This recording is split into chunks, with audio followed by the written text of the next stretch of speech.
Hey, I think we're live finally. Apologies on that. This is the Protect Your Neck podcast. I'm your host, Dan Tom, analyst you could find over at MMAJunkie.com. But on this here program, the Protect Your Neck podcast, we break down high-level MMA, and that's what we're going to do here tonight. Whenever you're listening to this, hopefully it's before the fight. Recording this Thursday night at the now usual time, I guess you could say. Thursdays, 6 p.m. Pacific, over on my YouTube channel, Daniel Tom MMA. Thank you for liking already.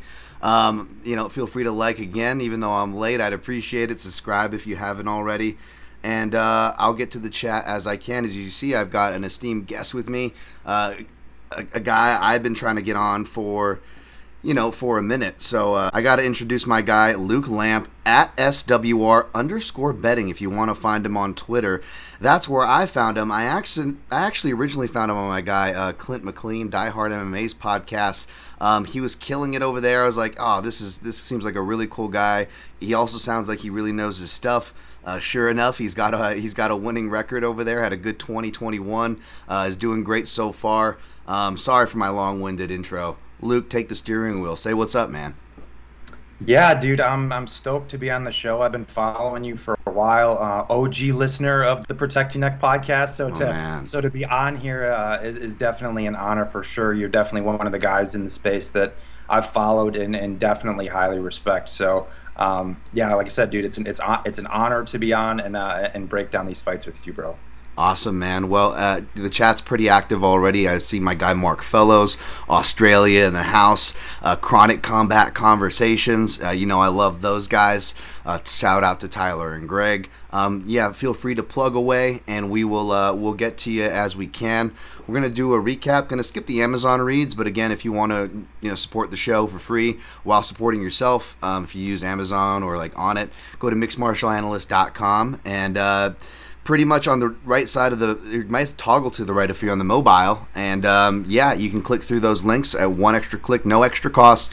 You can purchase whatever you need, and a small percentage of whatever you purchase will be kicked back to this year's show. If it's Amazon, it'll read me the items, of course. It won't tell me who you are, so feel free to buy anything you want, as deviant as you want on there. Go at it. It supports the show, or a PayPal donation. Secure link is there. Also at Dan Tom MMA. You can see the name tags where you can find us on Twitter below. If you're watching on the YouTube channel, again, Daniel Tom MMA. Luke, you got the Club and Sub podcast, man. I was telling you, it's on the pantheon of really good podcast names, so I wanted to give that a shout. And your Patreon. Speaking of your address, where you can find you on Twitter at SWR_betting to support your work. Which we'll show you why I brought him on the show for a reason, folks. But you can check out his Patreon, patreon.com. Put the slash in there and SWR_betting. Did I get that right, Luke? Just SWR betting, no underscore. SWR, no underscore for the Patreon. Okay. Cool. All right, Luke, man. I'm going to start off the show. Do you mind doing a recap with me? You had a pretty good week last week, so I'm guessing is you don't mind sitting and cracking wise, do you? No, that's fine. I'm always happy to talk through a winning week, but even a losing week. Ups and downs in this game. Got to be transparent, win or lose. Well, feel free to shovel criticism on this side as it comes, because I got like reverse sweep last week. But like you said, man, transparency. I gotta, I recap my losses and bad weeks. There's been a lot of them, so I've had a lot of practice at this point. But nothing's gonna change. We're gonna continue before the breakdown, just to do a quick recap, and everything, of course, will be from top to bottom. Check the timestamps below. If you're watching this post, I'll add those in after. Of course, we're live right now, but for audio listeners, shouts for the 5-star ratings and reviews, by the way, on Apple Podcasts. That stuff really helps. So mucho appreciated. All right, I tweeted out and got some of the tech stuff out of the way, which is why I sounded disjointed. Again, A+ podcast host over here. So I'm gonna get the chat pulled up and the results pulled up, I should say, probably more importantly, and we'll get going. I just wanted to say hi to the people that are in the chat. Again, I saw my guy, Mark Fellows. Shouts to him, man. Just if you're friends with Mark, just make sure you shoot some love my guy's way. I don't want to put his business out there, but I just will say he's just one of the fucking coolest fucking dudes in the MMA community. I always heard him getting shouted out in OG podcasts like the MMA Roadshow. Shout out to my guys John and Kenny. And Mark Fellows is just like, you want to talk about support and stuff and showing those things. Like, this dude supports all the podcasts out there. He really votes with his clicks and dollars, the best way you can vote this day and age, probably. And I just really wanted to give him a shout out. He says, kick the tires, light the fires, let's go. That's right, baby. That's the attitude I like to see. Can't wait for this one from Chronic Combat Conversations. Awesome. Good to see that there. Feel free to hop in the chat, guys, as we get going here. And yeah, we'll have ourselves a good time. So as I pull up results here, pick wise, I think I went even. I got my plays recapped here, and I didn't quite do the pick. So let's just go from top to bottom. It was, of course, a very short fight between Tommy Aspinall and Curtis Razor Blades, the Mortal Kombat theme man himself. I was on Tom Aspinall here. Well, he was my pick, and then I also sprinkled a little bit on the sub and a little bit on the method props in a house. Nothing too big, but I got to stop betting on these guys in the main event because they keep getting injured, so it seems. Curtis Blades, of course, defeats him by TKO injury. Not too much to say here. Obviously, because not much of a fight happened. Anything to add? Did you have a pick or any strong opinions going into that one? I know it's heavyweight MMA, but any thoughts on that, Luke? Yeah, I didn't have any money line bets. Honestly, I thought there was valid arguments to really bet both guys. To be completely honest, you could have made really substantial arguments as to why either were value. What I ended up doing, I just actually had the fight doesn't go the distance in a parlay at minus 280. I mean, it was an injury, so it cashed, but so I did not think that one was getting out of 3 rounds, most likely, though. Nice. I'm glad that I was talking to my buddy. Shout out to we got some MMA analysis alum in the chat already. Brad Taschuk. He wants the ovarian analysis already. It's the new hog analysis, according to him. But my guy Wes Colvin from that podcast, he was we were talking. I was just like, all right, hopefully one of us can cash out of here. So I'm glad friends in the community were able to cash, but not your boy here. That reminded me when you said that though. And my guy, I think it was my guy Brad actually telling me, I forget. He said he actually Brad, you can say in the chat if you don't mind me, talking shop here. But I think you accidentally bet something that cashed the other week, and it was funny because I joke about betting on the injured fighters. Injured fighters, but I think the week before that was RDA Fiziev. And of course, I had RDA in that, right? And then I sprinkled like rounds 3, 4, and 5. But it was funny because I accidentally almost bet Fiziev round 5 knockout. And I got really close to betting that. And I'm like, if I would have accidentally bet that, even for my low amount, that actually would have like bailed my whole night out. But of course, again, injuries, accidents, flukes. I'm telling you, Luke. You name it, the challenge from last week's podcast, feel free to go in the chat and name any kind of weird decision, robbery, air quotes, whatever you want. I'll tell you what side I'm on, and it's like an experiment because I feel like I'm like 90, at least 90, probably more 99%. I'm on the wrong side of those, man. It's a weird thing we got going on, but I just remembered that I wanted to share from last week. So yeah, no accidental bets this week, folks. So we'll see what I got. Hold on, we got, who else we got in the chat? We got Grabopoulos Rosen. Hello, Dan. Do you think Nunes Pena has the same hype as Zhang Joanna 2? I don't know. That's kind of close, right? I guess. So they're probably close. I mean, I don't feel too much of a particular way anyways. What's up, Nigel? Morning, boys. And then my man Brad, to follow up on that thought, folks, he said, oh, yeah, I had Yair by accident in an 8-legger that would have hit on a card. Unfortunately, I realized my mistake and cashed it out. Well, there you go, man. Brad's a good live bettor, too. I don't know if you do much of the live betting, Luke, but I know a lot of our community in our chat likes the live bets. So if you have any shouts for those, feel free. We're going to push on to the co-main event of UFC London to get this recap done and, to get to the ovarian analysis. I know what everybody's here for. We got Jack Hermansson defeating Chris Curtis via unanimous decision. Got to take my L here. Of course, I had Curtis. And it wasn't a good fight by him, man. He didn't cut off the cage. It was like simple distance and kicking, and it's definitely frustrating for Curtis, frustrating for the fans. But as somebody who likes Curtis, bet Curtis. I'm an Extreme Couture guy. I'm not mad at Hermansson, man. That was pretty much the fight he kind of had to fight if you think about it to win. again, I always admit my extreme couture bias. I always have, and I still probably pick against them probably like half the time. So I again, for people, anybody that wants to bark up that tree, I always find that funny because I'm one of the better people in this space about stating my biases, stating it consistently. And not only do I train to pull that card, but I actually train with these people that I pick against. Again, it's all fair game there. It's all love and war. And to shout my guy that I shouted earlier, John Morgan, he always said this really good rule, I think, for anybody looking to cover the sport from the media perspective, I guess, is saying, like, don't say things you wouldn't say to the person, to their face. And I'm like, wow, that's a really good one. And you know what, anything I would say, I feel like Chris Curtis or Eric, have already kind of said it themselves as far as like, their public statements as far as like, yeah, it was, a bad execution, bad or lack of adjustments, so forth. So want to come clean there. That definitely sucked. But man, I'm not hating on Jack Hermansson. He seems like such a nice guy too. I love Jack Hermansson. Any thoughts on that fight, Luke? Did you have any strong thoughts going in? Thoughts after?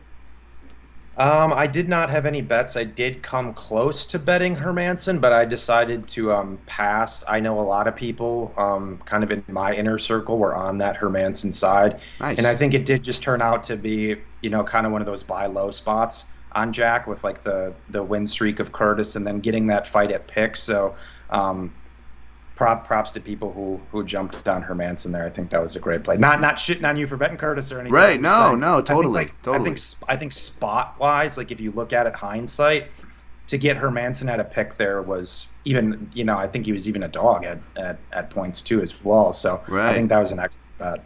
Yeah, no, I definitely don't hate the plus money. For me, it was more just the stylistic analysis read, which again didn't happen, and a lot of it was hindsight. Both the analysis on Curtis and we didn't really get to see a matchup forced in the big octagon like this at the higher levels, right? But that kind of footwork and stuff really got exposed. And then B on the hindsight stuff too, like. Yeah, I don't want to be too hindsighty, but I agree with what you said actually, and props to the people who bet Hermansson on that.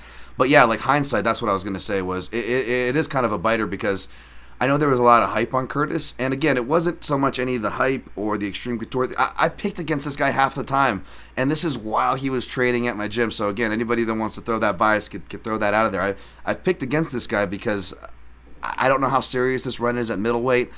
Taking these fights on short notice can be good because he was getting a similar stylistic read with Jack kind of seemed to be, even though he didn't fight that way. But I think that if we were all being critical, to your point, yeah, I think this was coming. So you got a nice buy low spot, and congrats to any Hermansson bettors on that side. And again, Jack's just a super, super nice dude. How can you not dislike that dude? Someone says, RJ Berto, why do you think Chris Curtis could not cut the cage down? Where was the lateral footwork? Yeah, I bet they're going to be going and working that. That definitely got highlighted and exposed, so that's definitely the thing for him to work. Hopefully take some time regardless of what division he competes in and address those regardless. That's more the main thing to focus on. I think we can all agree on that. Patty Pimblett, Patty the White Natty, as I call him. Sorry, you're going to be subject to my trash talking rant sometimes here, Luke. Defeated Jordan Levitt via submission rear naked choke. This didn't surprise me. I picked Patty. I think I technically picked him by decision, to be fair, but I thought that him getting at Jordan Levitt out of there wasn't too crazy either. I didn't have any action on this fight. Did you, Luke?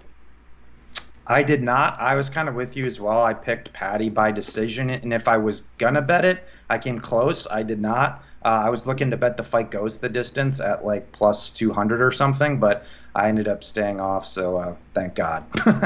Yeah, man. I was tempted to be like a contrarian and like do some kind of over or the distance angle, and I'm glad I stayed off too. And yeah, I wrote a note that says Patty Gay Club, and follow me here, okay, folks? I know I haven't had, I've said a lot of nice things about Patty, the Sakuraba shorts, the catch wrestling likes, the getting big between camps, like these are all very endearing things for me. It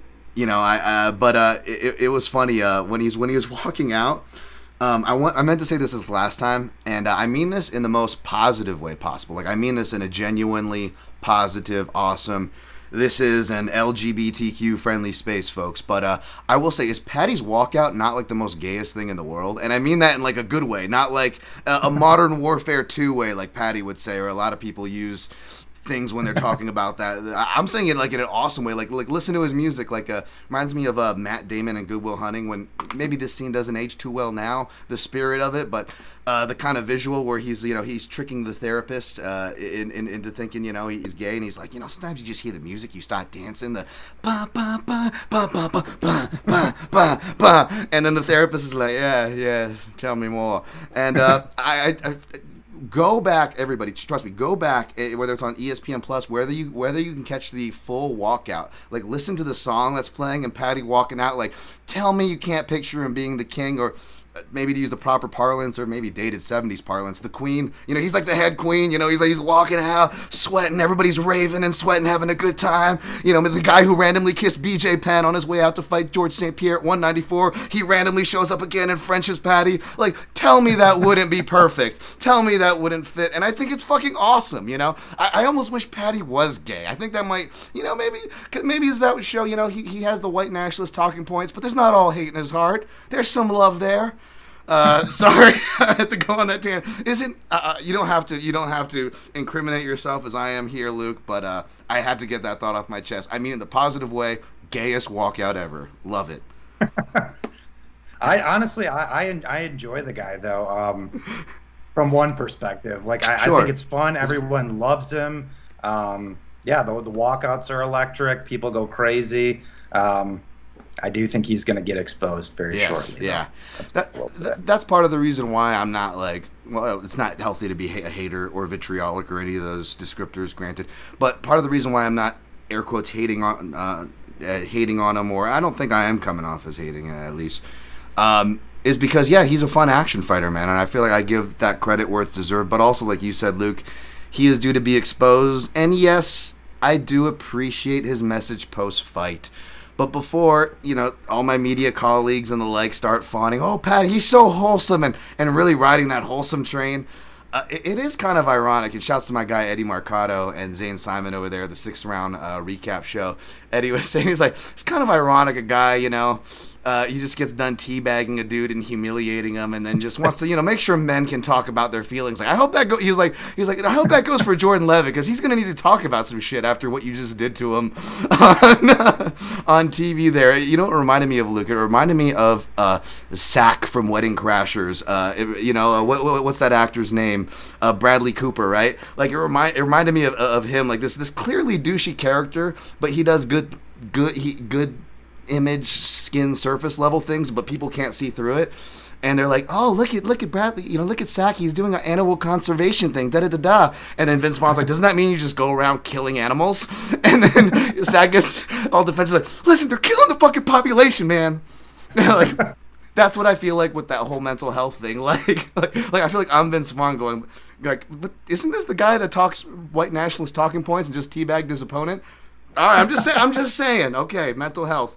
I mean, it's not like guys who, actually have been advocating this for multiple levels on ESPN, Fox for years, who have been survivors of drug abuse, sexual abuse. Who I'm talking about? I don't know. Maybe the guy Patty's been ducking in Jared Gordon. So all I ask my media members, if you want to give Paddy credit, fine, but keep that same energy. We just retweeted a thing from Phil Davis, Angela Hill, and some other black MMA athletes about a mental health teleconference thing they were doing. I retweeted that because you know what? There are plenty of fighters preaching what Paddy preached. So we'll give him credit. I'll give him credit. I've been giving him credit where it's due. But let's not pretend this is some fucking saint. Okay, that's oh wow, it's fine. It's finally cool to talk about mental health because I've been preaching, and I know I'm a nobody, but so that's why I'm pointing to like people who are actually fighters. But there are plenty of people on the platform you guys enjoy, on this platform of this podcast, who have been preaching this shit for years. So let's not pretend that it's some new thing. Sorry, I had to get that rant off my chest. It's all good, dude.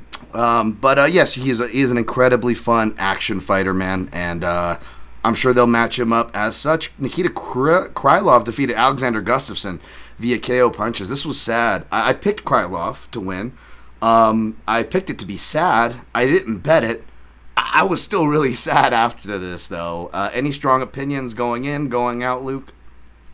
My thing was I just honestly didn't know what version of Gustafsson was going to show up, and I wasn't particularly optimistic it was going to be a great one. It was just one of those weird spots where, like, stylistically, like, you give me, like, Gustafsson from 5 to 6 years ago. I mean, he mops the floor with Krylov, I think, pretty cleanly. But, you know, every dog has his day, unfortunately, and yeah, he goes out there and gets starched in the first round. It's a little sad, but, you know, it is what it is. Yeah, I agree, man. I agree, definitely. Molly McCann defeated Hannah Goldie. This wasn't sad. This was probably one of the more highlights. Even though it was a late stoppage, I will say. Hopefully Hannah's okay. And you know it was a late stoppage because you know, like, Molly is answering for Patty on all the press things, and Patty was answering for kind of Molly. And when Patty was answering for Molly on the post fight, even fucking Patty Pimblett was like, "Oh, fucking, it was a fucking late stoppage. She didn't need to fucking take that." Like, I was like, yeah, sympathy. Well, you're right. That sympathy's in the correct place, Patty. But no, props to Molly. I know my guy Brad Tashtik has some very funny things to say about her. But I am a fan of the sandwich artist, fellow sandwich artist, I should say, former sandwich artist. And Molly McCann, Meatball Molly. She's another action fighter. I don't think she's, easy on the title aspects. Again, another fade plan, as the kids say. But yeah, I'm not hating it all. I picked her to win here, and good on her. Any strong feelings going in or out of this one, Luke? Yeah, I think she came in there, did what she needed to do. I didn't necessarily predict a KO. I did think it was kind of sneaky, though, even pre-fight, just with it being in London, people going nuts. You know she's going to go out there and get after the chick. So I wasn't, like, crazy. I was probably more shocked that she landed another spinning elbow again. That was probably what was more shocking. But I guess I'm kind of with you, too, where I think it's going to be another scenario, even similar to Patty, where she is going to be heavily favored or even moderately favored over someone she should not be. And I think it's just on us as gamblers to find when that spot is, because there is going to become a very good fade Molly McCann spot in the near future. Well said, man. That's why I brought you on here. You got that gambler's perspective. You're keeping us on target, sir. And last of the main card was Volkan Oezdemir defeated Paul Craig. I know you cashed on this one, so we'll get to your victory lap here in a second. I just got to eat my crow. I was on Paul Craig here, and man, nothing crazy. No complaints. As a Paul Craig better, as a wrong side guy, he did all I could ask for. He was going for it. Could critique the double legs on finishing, but at the same time, I do agree that is the harder ones to get on Oezdemir, and he looked like he was losing energy, steam too.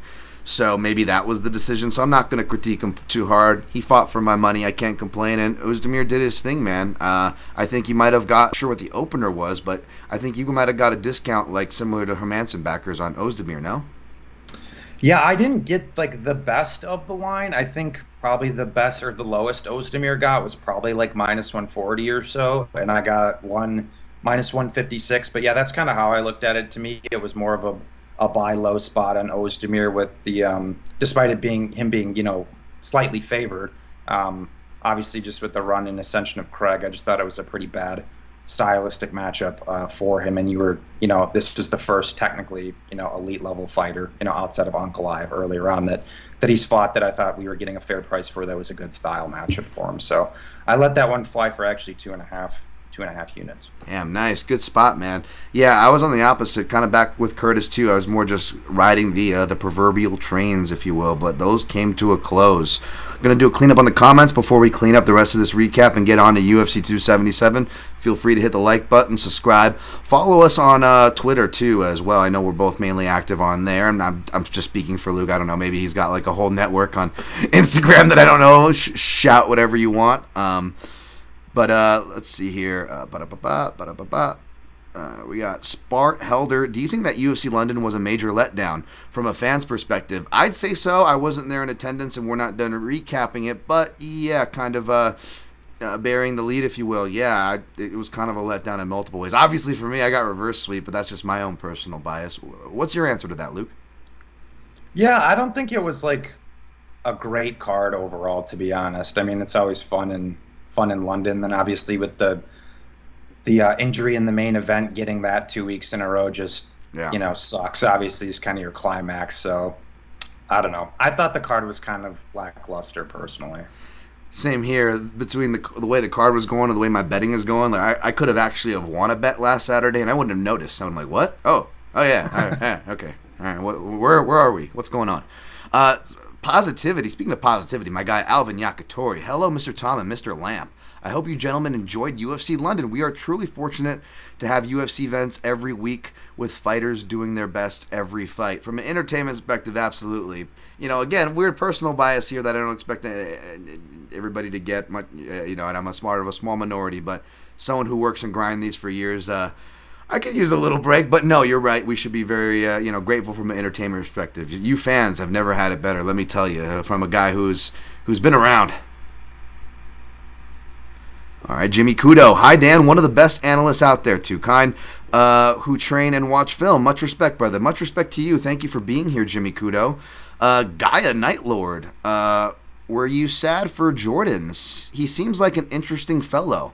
He seems like he's self-aware, not the Joshua Fabia type. Jordan Levitt, I assume.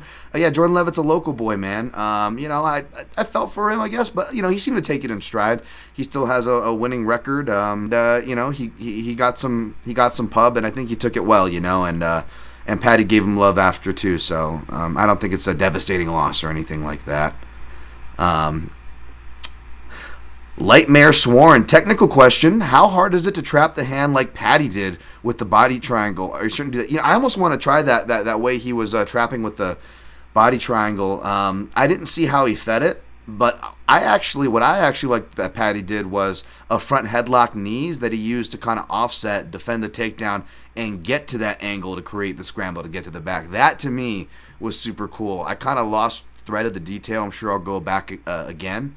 But yeah, arm trap systems. My guy Rich Castro has been working one with me, a one-arm trap system that's great with gi, no gi. You can even do it with MMA. I'm trying to get that back into practice now as we speak. But yeah, I love the arm trapping stuff. Ricky Omang, Patty the Batty takes on a different meaning now. Hey, all right. We'll get to the rest. We'll get to the rest next. We just want to clean up this recap here. Little defeated Mason Jones, parlay buster. I did not do any parlays, and I'm glad I didn't, and I'm not saying that in hindsight because I picked Mason Jones, and I thought he would have been maybe the safest parlay piece if you were going to go do that off of. Again, I wasn't investing or really even researching the chalk, so forgive me if that opinion sounds off to you, but at a face value, he seemed like he would be a parlay thing. I know I had a lot of friends on him, so not trying to be hindsight here because I picked him, but any thoughts going in or going out of this one, Luke? Yeah, I think you broke it down pretty well. Parlay buster. He was probably a guy I would have used if I was going to use one. So I just thought it was a horrible stylistic matchup for Klein going in. I thought Mason Jones was like the perfect kryptonite to actually beat him. Yeah. Obviously, you were paying a significant premium to do so. I just wasn't in love with the line. I didn't think you were getting really much of an edge there. So that in turn did save me, but yeah, it's actually a fight I'm going to need to go back and watch because I think I missed most of it, to be honest. Yeah, I hear you, and this was kind of the case. I was kind of half watching with a lot of these. We had Mark Diakese defeated Damir Hadzovic. He came through as far as chalk goes. I picked him. No big surprise. Tough match for Damir like I thought it would. I'm a Hadzo guy, so it sucks to see that, but it's also what I expected. Your thoughts? Yeah, no shocks there. D1 Jacasey all day. Yep. Yeah, it's still shocking the commentators, apparently. Like, I guess they never watched any of his UFC fights, relevant or early, or any of his regional fights, because this is what he has in his back pocket always. Will it work? That depends, but it's not like he doesn't go to it. Nathaniel Wood defeated Charles... Cue the Dom Cruz, so you didn't watch the tape. Shout out to my guy, Paul Shag. Nathaniel Wood defeated Charles Rosa. Again, I'm a big Charles Rosa guy, but... similar problems to Damir, even though he has the Brazilian Jiu-Jitsu black belt to his name. And the speed advantage worked well. So what I saw didn't surprise me, unfortunately, for Rosa. Any thoughts on this one? Yeah, this is one I ponied up actually 5 units on. I threw 5 units on Wood at minus 450. I don't lay that heavy juice very often, but this was a spot that I just felt like Nathaniel Wood should have been like minus 1,000 in. Pretty bad stylistic matchup for Rosa, despite him going up in weight. Just a much better boxer, much faster, has the defensive grappling capabilities to not get subbed, has the potential offensive wrestling capabilities to win minutes. I thought Rosa was just kind of sub or bust in that spot. Oof. I don't blame you. I'm jealous. In fact, it's my bankroll is so shit right now. I can't take those shots that I like to. And I think if I want, as you're saying that, I'm wondering maybe that's what's pushing me toward these higher numbers and big numbers and stuff as I try to take smaller shots to build back up. But yeah, no, I don't blame that at all. That exposure, and I'm a Rosa guy. I'm a fan, but I pick Wood. Jonathan Pierce defeated Makwan Amirkhani. I took a dog shot here. You know, we knew what we were risking if we didn't. Makwan went for it. He had his chances, and again, man, I can't be mad. I can't be mad at it, even though I was on the wrong side. The dog fought for my money, but yeah, this was Pierce all day here. Any thoughts on this one going in or coming out?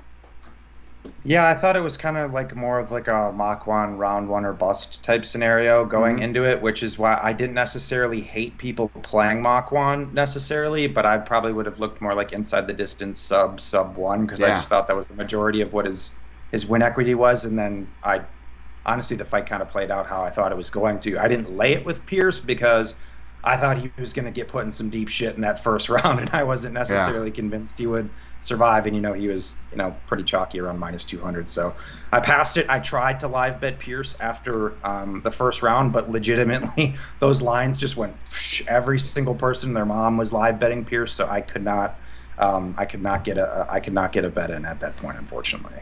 Yeah, and something still. I know I was wrong on this, so who am I to talk now? But something still kind of scratches me about Pierce that I don't trust. But at the same time, he does have excellent skills for his body type and what he wants to do. If he finds someone that can actually keep it standing, then we're going to see some stuff. But people always get mad when I say this, so I had to throw the caveat. I'm saying first that he has skill, but yeah, he definitely, and it's impressive. I'm not being negative. People always get mad, but he is a long boy and a size bully because he's just so well built and he knows how to use it. I'm saying that as a positive, but people always get mad because, I don't know, I guess tall, athletic people are discriminated against so much across so many faces of life. People get really offended. Like, I think when I called what's his name, Saryuki, and chopped him up, Yoel Alvarez, a size bully. Like, I had a bunch of people getting mad at me. Like, easy, what the guy. Guy's 6'3" at lightweight. What do you want me to say? But anyways, but yeah, props to Pierce, man. He actually shows good skill as far as the grappling with his style. Nightmare. Muhammad Makhayev defeated Charles Johnson. Not much to say here. Pretty boring fight. Picked Makhayev. Any thoughts on this one, Luke? Yeah, I actually cashed on the over 2.5 at plus nice. 110.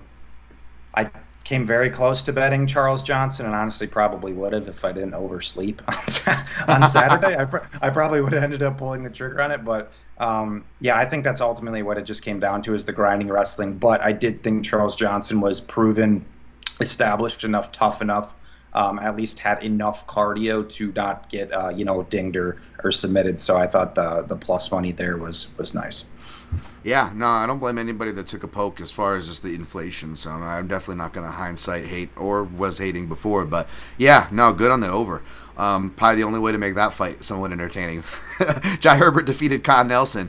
Kind of a snoozer. I know a bunch of people had the doesn't. And my hearts go out to you, by the way, if you had the doesn't go the distance for this fight. I didn't play anything, but again, I picked Herbert, and I did not hate anybody taking that angle. It just didn't happen. Any thoughts on this one, Luke? Yeah, that I had the doesn't go the distance as the second leg of my Blades and Aspinall fight doesn't go the distance parlay. So man, that was the one apple pie shitter of the card for me. Just a weird fight. Both guys fought very uncharacteristic. Not making excuses, but I mean, if you just go back and watch both guys' careers, I saw two completely different fighters. You had Herbert out here wrestling, being conservative. I thought he fought a smart game plan, but at least, me, being a crybaby over here in relation to my bet, I was like, come on, guys, let's get after it a little bit more here. But no, absolutely. That's the game we play, though. Absolutely, man. I don't know why I've went over from I was like more overs and chalk, and now I've been like, I don't know, man. Maybe it's you gamblers, it's you MMA gamblers. I'm spending too much time with. I'm going for plus money, and not pointing at you, Luke. Obviously, you cashed on overs and the appropriate stuff, man. That I feel like old me was on more. I'm criticizing myself here, but yeah, I don't know, man. I'm just chasing like all this value, and I would never bet unders before, and I've been getting burned on a lot of them. So. Definitely hearts out for anybody who had any of those kind of angles on this fight. It was a weird fight to Luke's point. Victoria Leonardo defeated Mandy Bone. Boom. Yeah, I didn't research or have anything on this fight. I took Leonardo and Toutmaster, but I think I officially pushed out a pick for Bohm because I think that's what I said on the podcast. So, again, this is one I told people not to listen to me to because I didn't analyze it, didn't offer any analysis. Hopefully nobody went too strong on Mandy Bohm, just seeing the fact that it was a pick that I posted. Thoughts on this one, Luke? Yeah, it was one I didn't have really any confidence going in. Props to the people who got earlier lines on Leonardo at plus 140. That turned out to be, an excellent bet. Obviously, that line came in completely, but I did end up actually picking Leonardo just because I thought she had more, grinding wrestling upside in the matchup, and at least in relation to kind of that level of WMMA. I tend to more side with the person who's got a little bit more floor upside and can dictate where the fight potentially takes place. Smart man. Yeah, no, that's a great breakdown. As far as that goes, last fight here, Nicholas Dalby defeated Claudio Silva, new level. Man, I got to call myself out again here, not to keep bringing it over to me, as I tend to do. But no, I mean, if there's a point to this recapping, is to be critical, right? If fighters, or coaches say, they gotta win or learn. Well, I gotta learn, right? If that's the saying, or you learn more from your losses. Isn't that the usual fighter one? Yeah, man. Again, going against my trend. I'm usually a guy more often than not. I'll pick the maybe the lesser athletic guy. Maybe not in this case, but to survive the storms. The guy who will survive the storm and have a late. Come on, late. I'll take a slow starter generally over a strong starter who might gas. Like, I feel like almost like 80 percentile more often than not. Of course, there's a lot of context, a lot of things have to factor in. Each matchup is different. There is no default all in this game. But I'm just saying, speaking in generalities, Luke, I like me the slow starter probably better than the fast starter if the hypothetical guns to my head, right? But again, going against my trends here, right? Going more toward unders than overs. I find myself going toward these guys who they got to get it done early or it's bust. And, sure enough, after Claudio Silva couldn't get it done in round one, despite having a decent round one, I didn't feel good about it and kind of resigned my ticket to tear it up before we even got to round three. Just knowing Claudio Silva's history, couldn't ask for much more. I deserved what I got. I knew what I was betting on. And Dalby won, man, who's a nice guy, so I'm not hating on that either. Thoughts, Luke? Yeah, it was one, I think Dalby was around like minus 250 or so, and I'm just like, Dalby's fought so close in the past. Like, if I was to bet the fight, it would have been a shot on Silva, but kind of aging Brazilians had that, just in capping MMA for the last 6 years, it tends not to be a very profitable trend that I've noticed personally. But I definitely understood the dog shot angle on Silva. But props to Dalby, good fight for him. You just got to find the right Brazilians. You got to find like those war horses. Like, I know what you mean, and that's been the long trope, and I totally get it. By the numbers, majority's probably in your favor. You're probably right playing those stereotypes, right? But off the same token, when you look at those fighters where it doesn't make sense how long their career is and they shouldn't be this competitive this late, well, a lot of those are Brazilians, right? And you look at the Russian stereotype and the winning and the Nurmagomedov, they win 20 times. Every time a Nurmagomedov fights, we have to have our timelines littered with these Nurmagomedov stats. Where it's like, really? You're telling me that Nurmagomedovs win a lot? Wow, this is crazy. But when the Russians do lose, who is it? They're by Brazilians, and sometimes not even like the Brazilians that age well, like Adriano Martins, who was never that great, and his chin left him. But he still could KTFO Islam Makhachev, right? So I do want to stick up for the Brazilians there. So you got to pick them. So you're not wrong, Luke. I'm just saying there is a flip side to that coin that I find kind of ironic, right? Yeah. But all right. So that concluded that. Let's look at the time here. What do we do on time for that? I'm going to mark it down. That's about 40. Gonna go clean up the chat before we move on to UFC 277, and we'll be breaking that down. A in the chat asks, how do you feel about MMA media not asking Alex Perez a single question at the press conference? Embarrassing. I didn't watch the press conference. Did you, Luke? I did. Yeah. I don't know if you have any thoughts on that. I don't. And we'll get to that. We'll get to Alex Perez. I just watched his media day interview, and page note this, but I wasn't exactly inspired. But yeah, I don't think he cares, judging from what I saw. Any thoughts on that? Yeah. Honestly, not really much to say for me. But yeah, there's always that one person they never ask questions to, and I always feel bad for him for what it's worth, if that's what they're getting at. Mary F. Is both Molly Meatball's KOs better than Zhang Weili's KO of Joanna? I don't know. You probably got to split hairs on that. I think Zhang's technically was probably better because it was counterbalancing, but I got to go back and rewatch Molly's as far as impact, moment, crazier moments with the audience and being in London. I feel like, Molly checks all those other boxes, and maybe that pushes her over the average, especially since we're comparing 2-to-1 samples. I guess I'll lean Molly, but probably more technical one to Zhang. I don't know. Let's see. We got A. Did those AY? That's why I keep saying A. Did these fighters talk about it in the Octagon interview though? Way more exposure that way. Yeah, man. I mean, that's what they say. Use your time wisely, right? That in Octagon interview matters more. I agree with that. Ken Rather is clearly washed. Why is he still fighting? Because Krylov is not that good. Wow, that's kind of mean to both those guys. But yeah, I do think he's, I hate to use the wash word, but I agree for what that's worth. And give the minor some love. I don't think I never overinflate him, but he's made improvements. Rain Lamina, what do you think of Molly getting layups like Hannah? Goldie for the UFC seems like manipulative BS to build up Molly. I mean, it is. We've seen this before. You guys know I've complained about it before, but at the same time, it's like, what are you gonna do? These are the people that they do like to build up when there's so many other cases that would actually be smart to protect investments and really good fighters. And those are the ones that kind of get thrown to the wolves a lot. So yeah, you could send me on a rant there, but we see it so much. What do you want me to say at this point? I think we all know what's going on. Alvin Yakitori, no need to eat crow, Mr. Tom. We are all doing our best in this world to improve. Indeed, sir, we are. Keep doing your best and everyone will be happy. My man, I love the positivity from Alvin Yakitori. Oezdemir looks slower, AY says. Fading him next fight if the matchup is right. Yeah, you just gotta, maybe Oezdemir is one of those fault line guys. It's like if a guy is like outside of top 10 or something, maybe you don't fade him, or, it's all matchup dependent. That's the name of this game.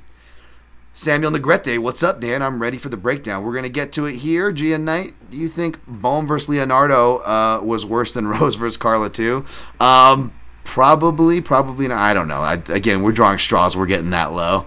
Krombopoulos, what do you think of low-level fights like Bohm versus Leonardo? A lot of Bohm versus Leonardo questions. I don't think much, clearly, since I'm kind of skipping by these questions, though I appreciate you guys asking them. Chris London, what's up, Mr. London? What up, DT? Good to hear you, boys. Juicy over 1.5 parlay with Nunes, Moreno, Kim fights equal plus 101. Best of luck to you on that, Mr. London. We're going to get to our thoughts here on that in a second. And lastly but not leastly, before we move on, when do you think, this is from Mary Rui, when do you think Weili will fight Carla Esparza? I asked her in a live chat last, said I have to wait for the official announcement. Well, I guess we'll have to wait. I don't know. I appreciate it again. I get all of the Weili comments. I don't know if I'm like the official correspondent from my half Chinese ass over here, but I appreciate the Chinese questions, the Chinese love, but I don't have any Chinese answers or English answers.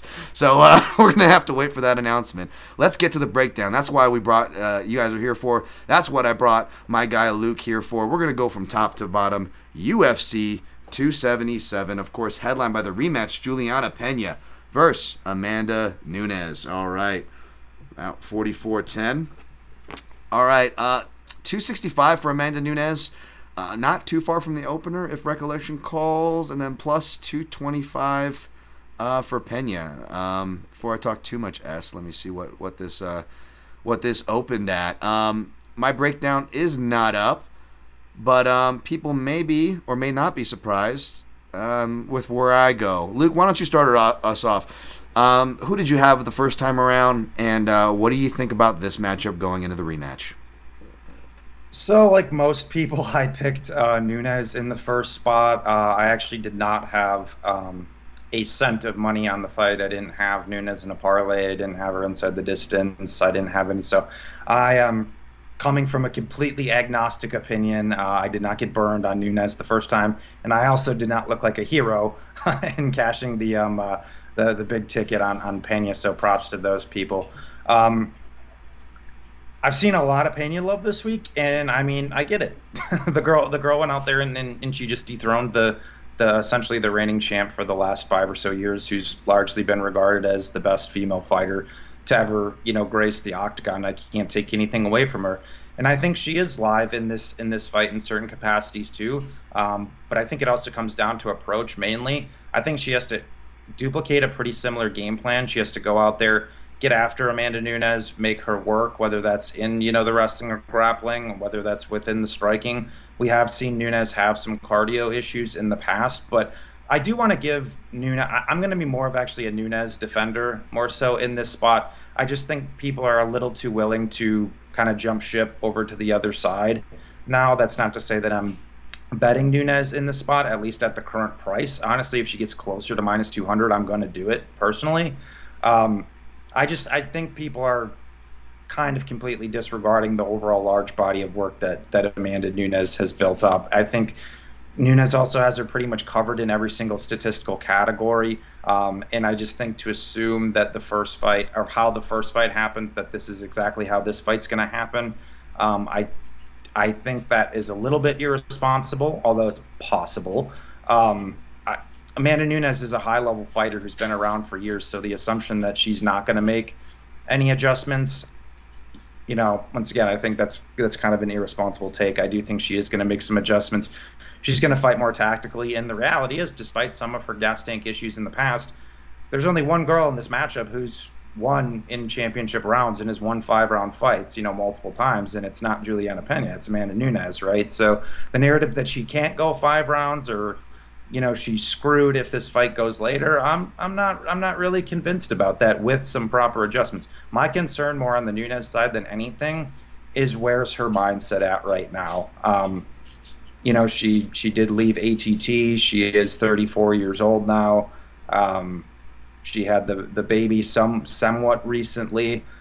She actually used the word retire in the press conference, which I thought was a little interesting. 25 minutes while mixing in some wrestling to win some minutes, or she is going to be able to put Pena down. Just because Pena took her shots in the first fight, I don't necessarily think that's an auto that she's going to take the shots of Amanda Nunes in the second fight, personally, because we know Amanda Nunes hits like a truck. So, yeah, that's kind of my take. But once again, I understand why people would be inclined to take the pop on Pena. Yeah, no, that's good analysis. I like what you said about between the narrative and then I guess the other word could be for the other side of it, more evidence based, right? Nunes been the 5 rounds and so on and so forth. But perhaps this is why we get all these crazy lines and overinflated lines, which we're not getting here. We're at the right line if we're being realistic. I obviously picked Nunes as well, but I keep that same energy in that breakdown and every other breakdown where you have these wild inflated lines in women's MMA fights where if it's over minus 500, I'm saying this, and I keep that same energy with the men at heavyweight when it's over minus 200 the spread. I always squint at those spreads in those divisions because they are very volatile for very different reasons. And you see the much wider and more running loose numbers, of course, Ronda Rousey numbers, if you will, since her in the women's division. And, that I don't blame anybody who's just like, I will always just bet those underdogs as soon as they're there. Like I never blame anybody doing that because it's stupid odds in one of the most volatile sports. Like, I mean, don't go crazy with it, but like as far as taking a stab or a sprinkle, I will never give anybody crap for that. I unfortunately was not on that either. I was picking Nunes by round 2 club and sub because Pena is durable. And I had this inkling feeling, this could get really ugly or interesting if it goes beyond that. And of course, it did get interesting, and of course, we found out later Nunes had some injuries, some camp issues. Maybe there were frustrations that perhaps led her to pull the trigger on her longtime bucket list goal, as far as opening this gym. And good for her. That's cool that it sounds like something she's legitimately wanted from when she was a younger martial artist. But again, you mentioned her retirement in the post-fight press conference, Luke. Even when she's speaking about her gym, like it sounds like she's like really trying to get things. She knows the end is near, is almost like what it sounds like. And to dive into the narrative talk, we've seen that with the Joannas and these other Cowboy Cerrones, and thankfully these were fights that I was on the right side of. Which my analysis took me there, but yes, we've seen that narrative part of it, what I'm speaking about, right? That could easily happen here. I mean, even Nunes said herself that she was considering retiring both before and after her last fight. She kind of talked herself back into it, right? These are kind of flags to worry about, but a trap that I kind of tend to fall into, Luke, is that, and that's why I kind of envy you bettors and stuff. And props to you guys like yourself, Luke, who show your work, track your bets, do all those things. Much respect. But so I'm not trying to downplay. But what I mean is, because I'm technically an analyst, even though the MMA awards only consider you an analyst if you fought for the UFC and called fights for the UFC according to their award categories. That is my job. That's what I've been doing for over a decade, or over half a decade now, consistently in the public eye. And a lot of us analysts, though we have different styles and personalities, we tend to fall into this trap, Luke, where, the evidence, or the proverbial evidence as to we see it, from tactical styles, right? These things tend to weigh heaviest for us, to where, and I tell people, picking, analyzing, and betting are three different things. But I know how things are and people are, and I try not to confuse people, and I definitely am not the type to talk out of both sides of my mouth, but occasionally, and I'll state it like I state my biases very clearly, yes, I will pick one side and bet the other, right? Because the betting value, it's a different thing. But I, of course, get drawn into the analyst trap. And from one side of it, it's weird because the evidence, like you said, is on Amanda Nunes' side. She's shown to go 5 rounds, sometimes looking better against Pennington, right? Than Durandamy. That Durandamy fight was a lot more sketchier when you go back and rewatch it, folks. And there was a lot of telltales as far as certain things that could happen. But she was able to get the takedown on not as good of a grappler, despite still almost getting triangled and reversed by Jermaine Durandamy. That is Amanda Nunes, right? And yeah, she went 5 rounds and beat Valentina Shevchenko, but did she really beat her? Yeah, she did officially. I'm not trying to take that away, but let's not act like it was a blown out of the water fight, and let's not act like it was at a torrid pace. And I agree, with your sentiment, and shout out to my guy Aaron Bronstetter with his weekly monologue, his sentiment as far as recency bias. It's absolutely a real thing. I'm sure there are that are just overcorrecting the steering wheel and writing off Nunes, like you guys say. I'm not denying that. I'm not denying those things or even disagreeing with those things.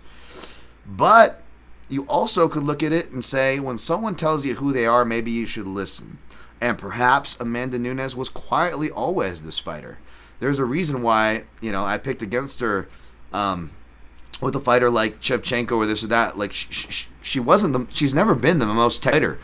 She's made some improvements, some countering improvements that I think she's going to have to lean on and sharpen. And it sounds like that's her prerogative, reading between the lines. Of course, these are fighter interviews, folks. But from the evidence, she has shown improvements. I'm not downgrading her jabs or her counter crosses. But as far as being technical, I mean, we saw in the last fight, as soon as Pena just started doing a slipping jab, a very fundamental add-on, folks. And she was completely befuddled. And that led her to perhaps gassing and putting her in a position to where she couldn't recover, didn't have the reserves from the injury, from the lack of training camp. And then perhaps that's sure. But before that, she seemed to her credit, she rode the positions well at the end of round 1 to Pena. And she seemed to start off the round okay. But as soon as those jab trades, as soon as that one small technical thing, by the way, how much does Valentina just wish she fucking jabbed a little bit now after going back to watch that fight? She's like, are you kidding me? I could have just came forward and did that the whole time. perhaps this is kind of who she is. And if you look at it, Kat Zingano, when a Nunes fought her to who she is now, right, and still winning fights, mind you, Kat Zingano, for what that's worth, she's never been a technical mastermind. She wasn't super technical, right? Neither was Pena. And perhaps those trappings of the more technical, the more proven, that led me wrong for Shevchenko for Nunes, and could perhaps lead me here if I were to side Nunes and she, let's say, hypothetically, she loses this weekend, right? Sorry, I know I'm kind of talking in circles here, but the point is that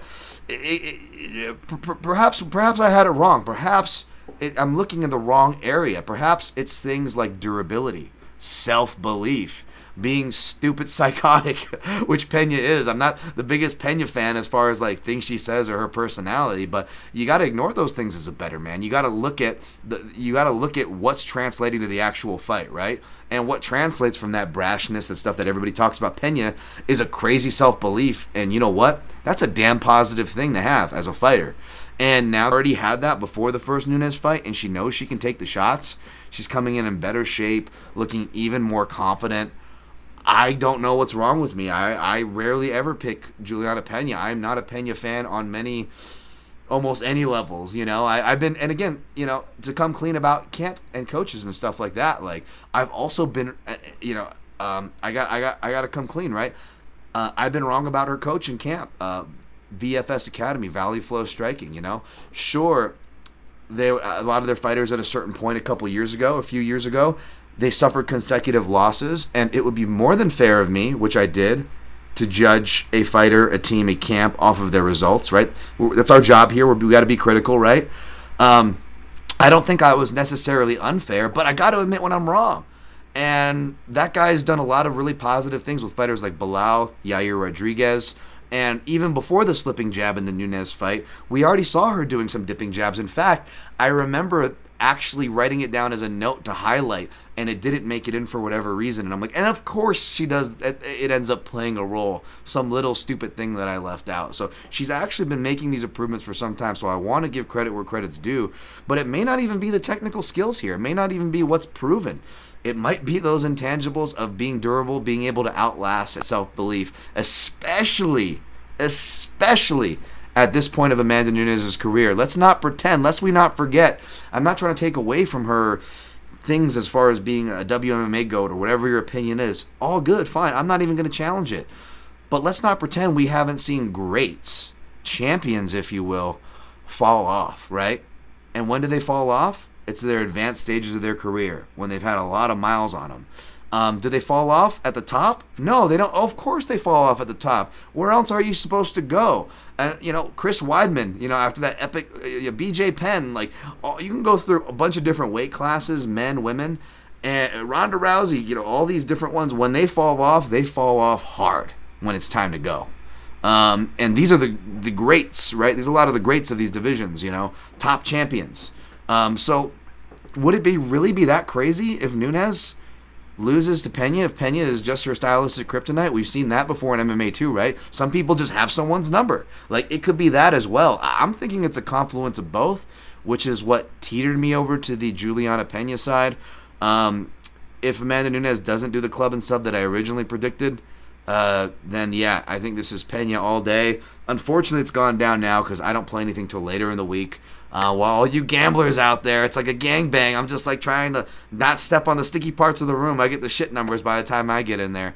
I was looking at that plus 1,000 by TKO real hard. I know I'm always known for the cheeky submission bets, but seeing how Nunes tapped the mat without the hooks in, and just seeing where she's gone mentally before, it's not going to take much. Pena's, she's finished more often than not by submission in this last half of her career. But her getting TKOs on the ground is kind of like her bread and butter. That's going to be there all day. Like she said, she's ready to scratch and claw and do whatever she needs to do. That's tempting to me. The under 2.5 at chalk is tempting to me. But I've not played any of those things. These are just things I'm looking at. I don't blame anybody, by the way. If Nunes gets to minus 200, much less lower, I don't blame anybody for doing what Luke said and maybe taking a shot at that point. So, again, deserved favorite. This is probably the realistic line, but I'm going with Pena, which I never thought I'd say. All right. Any thoughts? No, I'm not easy, Luke. No, I mean there's a lot of other people on it too, and I think you brought up a good point in your breakdown as well too, as this is something that I would say I probably struggle with the most as a handicapper about, because I'm so like stylistic, historic, statistic based. Right. Is that sometimes, I do think there is a lot of narrative that comes into these fights in certain spots, and sometimes I'm a little too deep in the forest that I can't see the trees. And maybe this is one of those spots. It's hard for. I'm not saying that like Pena doesn't have like any potential stylistic considerations for it to win. I'm not saying that. Sure. But I do think a decent chunk of this is predicated on where Nunes is at, and for me, that's just an intangible that's very difficult to handicap for me. Where that's I like to look at what I can actually see and what I can analyze. Otherwise, I think I'm just kind of guessing, right? Yeah, that's just me. No, and that's good. Again, that's why I love you. You could turn the mirror around and be critical and examine your own thoughts and processes as well. I think that's important for anyone who's a capper, an analyst, or anything in between. Right? These are good things to have. And the last thing as I push on to yet another rematch is what worries me is that rematches in MMA seldom go the same. And I made profit and looked pretty smart the first half of this year, reminding people of that, right? But I forgot my own advice somewhere along the way, Luke, and I've been getting burned picking against that. Although there is a stat, I believe, as far as rematches when the champion loses. I believe the fighter in Pena's position is 11-2. Shouts to Bronstetter, whoever else was sharing that stat around. But yeah, like at the same time, rematches seldom ever go the same way. So even though I'm sticking with my pick, I'm tentative to lay chalk on an under because maybe we just get a decision like a Carlo Rose style. They're just tentative as all hell despite all the talk and bravado, right? Like, would that really be the craziest thing? A rematch, a women's rematch with lots on the line to go over or the decision? Would it really be crazy? And I'm sitting here paying... Not to cut you off, I actually do think this fight extends. I do think it goes over personally. Yeah, so that's probably going to keep me away from that. If anything, I may sprinkle if it stays at 900 or goes back up on the TKO, just very small. But this isn't a fight I'm going to look to expose myself crazy, but I do like that long shot for what it's worth. Next rematch, Brandon Moreno -210, Kai Kara France +180. I'll kick this one off just because of that note. Rematches seldom go the same way, but I remember feeling good about my read as far as picking Brandon Moreno before their fight at UFC 245, Luke, and I was reminded of those reasons and had them kind of reinforced. And I'm going to give a good reason for perhaps an example for Kara France pathway to victory. I'm not writing him off here. I didn't bet Moreno. I don't know if I'm going to bet Moreno. I'm not feathering any of those kind of nests or coming in with any of that bravado here. But from a stylistic standpoint, I just feel like you essentially got, again, not just the more proven guy in 5 rounds, but stylistically, Moreno's a guy who can and does adjust, and he's got good cardio, where Kara France, I've been suspect of his cardio. Like, he's really rededicated himself, and he's admitted so much, which is good to see, and that kind of makes sense as far as why I was making money fading him and went over to making money on him. So I feel like I've been pretty accurate with Kai Kara France, whether I'm picking against him or fading him. So I love me some Kai Kara France here. That being said, I am going to be picking Moreno. Part of me wants to get cheeky and go maybe Moreno gets a submission. It certainly could happen. Depends on how much he wants to push it. I know some have criticized James Krause's camp for if you want to wrestle anybody for the most part from that camp. But I will say, as far as offensive takedowns, when it makes sense, it feels like they're not shy of implementing the game plan. Will it work all the time when it's, what's his name, dude with the nunchucks who went out and got creamed going down to 135, but had some short notice, 145, 155, the blonde dude.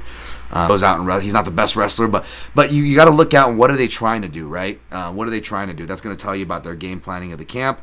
So maybe Moreno kind of switches it over and he goes to grapple. So anybody wanting to get cheeky looking for a sub prop, I don't blame you. But I honestly think this goes competitive to a decision.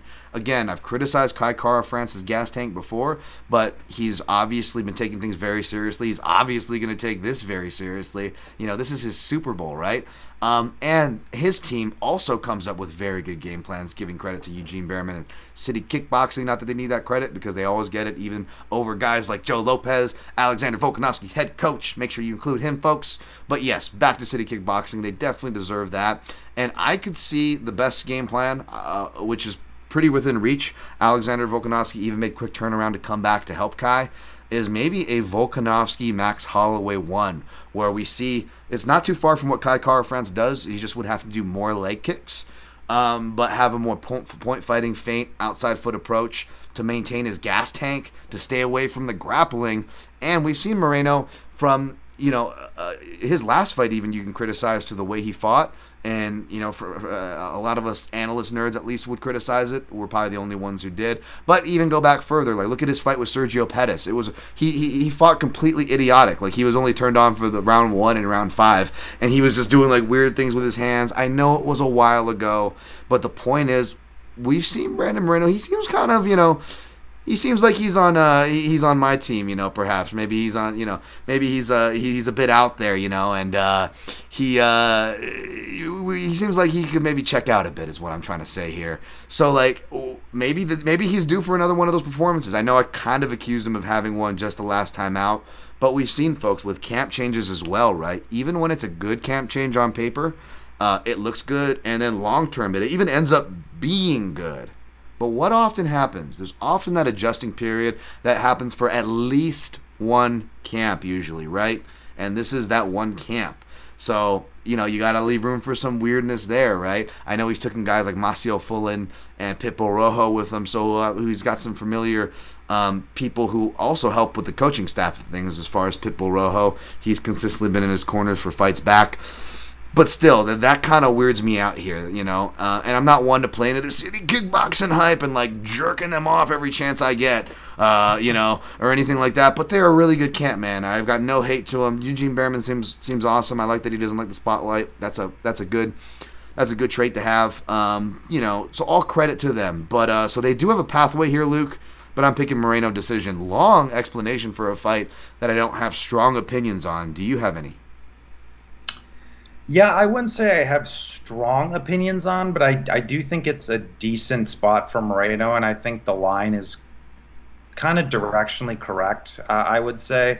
I think the interesting note for, at least from the first fight, is that we saw absolutely no takedowns from either side. We saw no grappling from Moreno, and obviously, he had maybe a little bit slower of a start, and then we saw him really just turn it up and start walking Kara-France down in 2 and 3 and really winning the boxing exchanges, despite what the numbers saying. It was like 91 to 82 on significant strikes, but it was pretty clean who was winning those exchanges, in my opinion. Yeah. But that's just the problem I've had with Kara-France over the years, is that he is a guy who is very accepting of the back foot.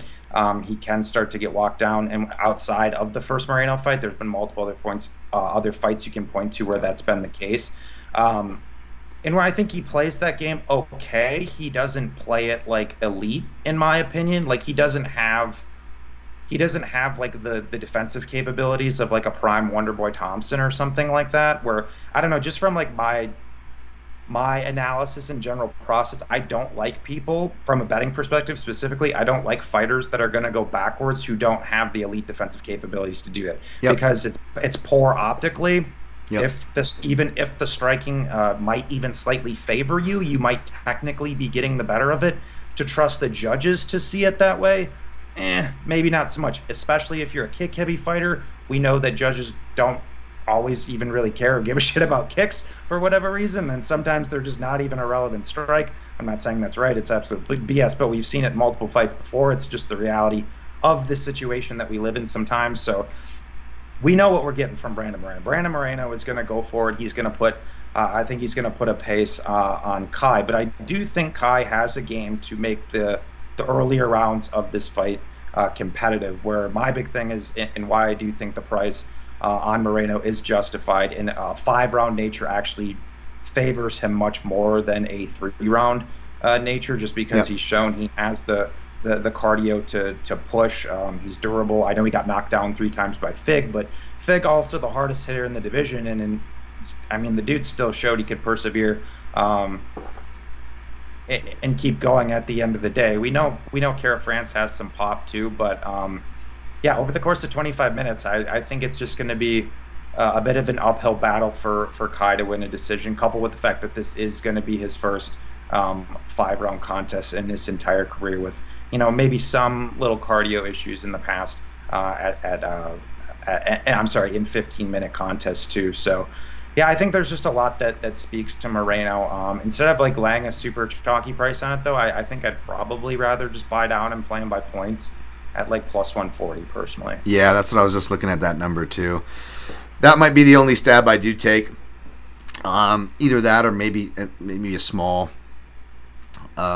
sprinkle on sub. I don't know, but nothing here, folks, and maybe nothing at all. Who knows? If I find a cool way to play it, I'll post it, of course, full transparency, at DanTom MMA. Thanks for liking the video. Subscribe. We're going to move on to the next fight. We got Derek Lewis, plus 115. Sergey Pavlovich, minus 135. God dang it. He was plus number earlier in the week. And I don't know if I want to touch it at chalk. Obviously, I'm leaning toward Pavlovich. I didn't watch tape. This is the one main card fight I didn't watch too much tape on. Well, actually that and some Smith and Ankalaev, though I have some stats and numbers for you guys on that, so don't worry. But this one, I don't know how much that there will be to watch as far as Pavlovich to refresh, and as far as Lewis goes, picked against Lewis correctly the last time out. But Lewis, man, he could be a tough guy for me, as far as I'm always scared of betting him. Betting him or betting against him, but I don't disagree with this line movement. Any strong thoughts on this fight, Luke? Yeah, not really. I mean, two big boys that have the nuclear option, just that's variance city to me. I honestly don't really have much any real in-depth thoughts on this fight. I think there's largely 2 considerations. The first being, obviously with both guys having the nuclear option, it's who catches each other first. Potentially, I do think Pavlovich, he's got an 84-inch reach, though. I think he is a bit quicker. He's a bit more technical, probably a bit better of an athlete than Lewis. So I'm kind of with you as well. That's where I'm leaning as well. But at the same time, it's not as if Pavlovich is an output machine either. I know we've seen a little bit more aggressive components from him in recent years, knockouts aside. I'm talking about general pacing. Even if you go back to his regional days, he's also tends to be actually a pretty patient-ish fighter until the big shot lands. So it's another spot where we know that Derek Lewis can, sit on the outside and really not do a whole lot until he does something. So I would not be surprised if there was a lot of staring here, which could potentially push this over. That's kind of my Eddie Bravo tinfoil hat take here. That I don't know if I would have the stones to go ahead and do that. I'd probably have to take my blood pressure medication too. But at this point, I think if you got in on, it's one of those fights. If you got plus money on either side, I think you're sitting okay. But it's also with the volatility of it, I'd want a much bigger number than even the early numbers on Pavlovich, plus 107. That's just not enough meat on the bone. I think we're seeing Lewis all the way up to plus 120 now. I mean, if Lewis gets closer to plus 140, I'll probably take it just out of principle and see if they adjust his knockout lineup too a little bit, because Derek Lewis, at the end of the day, is just not a guy you can analyze through conventional wisdom. There's a lot of stuff he does incredibly poor. He's not exactly this tactical technician, but the guy wins at the end of the day. He's got a 70% win rate, and he's consistently undervalued, consistently counted out. I mean, if you've been blind betting Derek Lewis in a vacuum for the last 6 to 7 years, your bankroll going to be looking pretty nice, right? So I think it's just always something to consider with Lewis, but he is getting up there, in age a little bit. At 30, well, even 37 really isn't old at heavyweight, but we have seen him, take a couple more losses recently. He doesn't particularly handle adversity overtly well, so I'll probably side with the 30-year-old and Pavlovich, but pretty volatile fight. Nice. Yeah, it is a volatile fight. I don't disagree with what you're saying. By the way, shout out to my guy Brad Tashchuk for the heavyweight overs. That's his specialty, and he's convinced me, man. That's the best. That's one of the best bets in MMA. Much less if you're betting heavyweight MMA. Bet the over. Fuck it. But I will say I am leaning toward Pavlovich. He's a Greco guy, so he's going to be deciding where the takedowns happen. Overeem at underrated takedown ability and better takedown ability than Lewis. Lewis can take guys down off of kicks. But as my memory recalled, Pavlovich barely throws any kicks and stays in position. Like you said, Luke, he's actually pretty patient until finding it, and that's a good thing as far as staying in position. It's also why he's able to use that power. He's kind of the opposite, where like everybody has been like overinflating Derek Lewis's size. Like they do it less now. But, like, it used to be really bad. They'd be like, the octagon shakes when this guy gets in. Wait till you see this guy. And I'm like, I don't know. All I see is Matt Mitrione plus 350, and I'm hitting that. Boom. So, like, he's always been overinflated for his size. But, like, Pavlovich is, like, underinflated. Like, he's a big boy. And you guys can even see that in their stare down. So, I think it's actually a really bad matchup for Lewis. But the volatility here is the totals. And I think it actually could go over.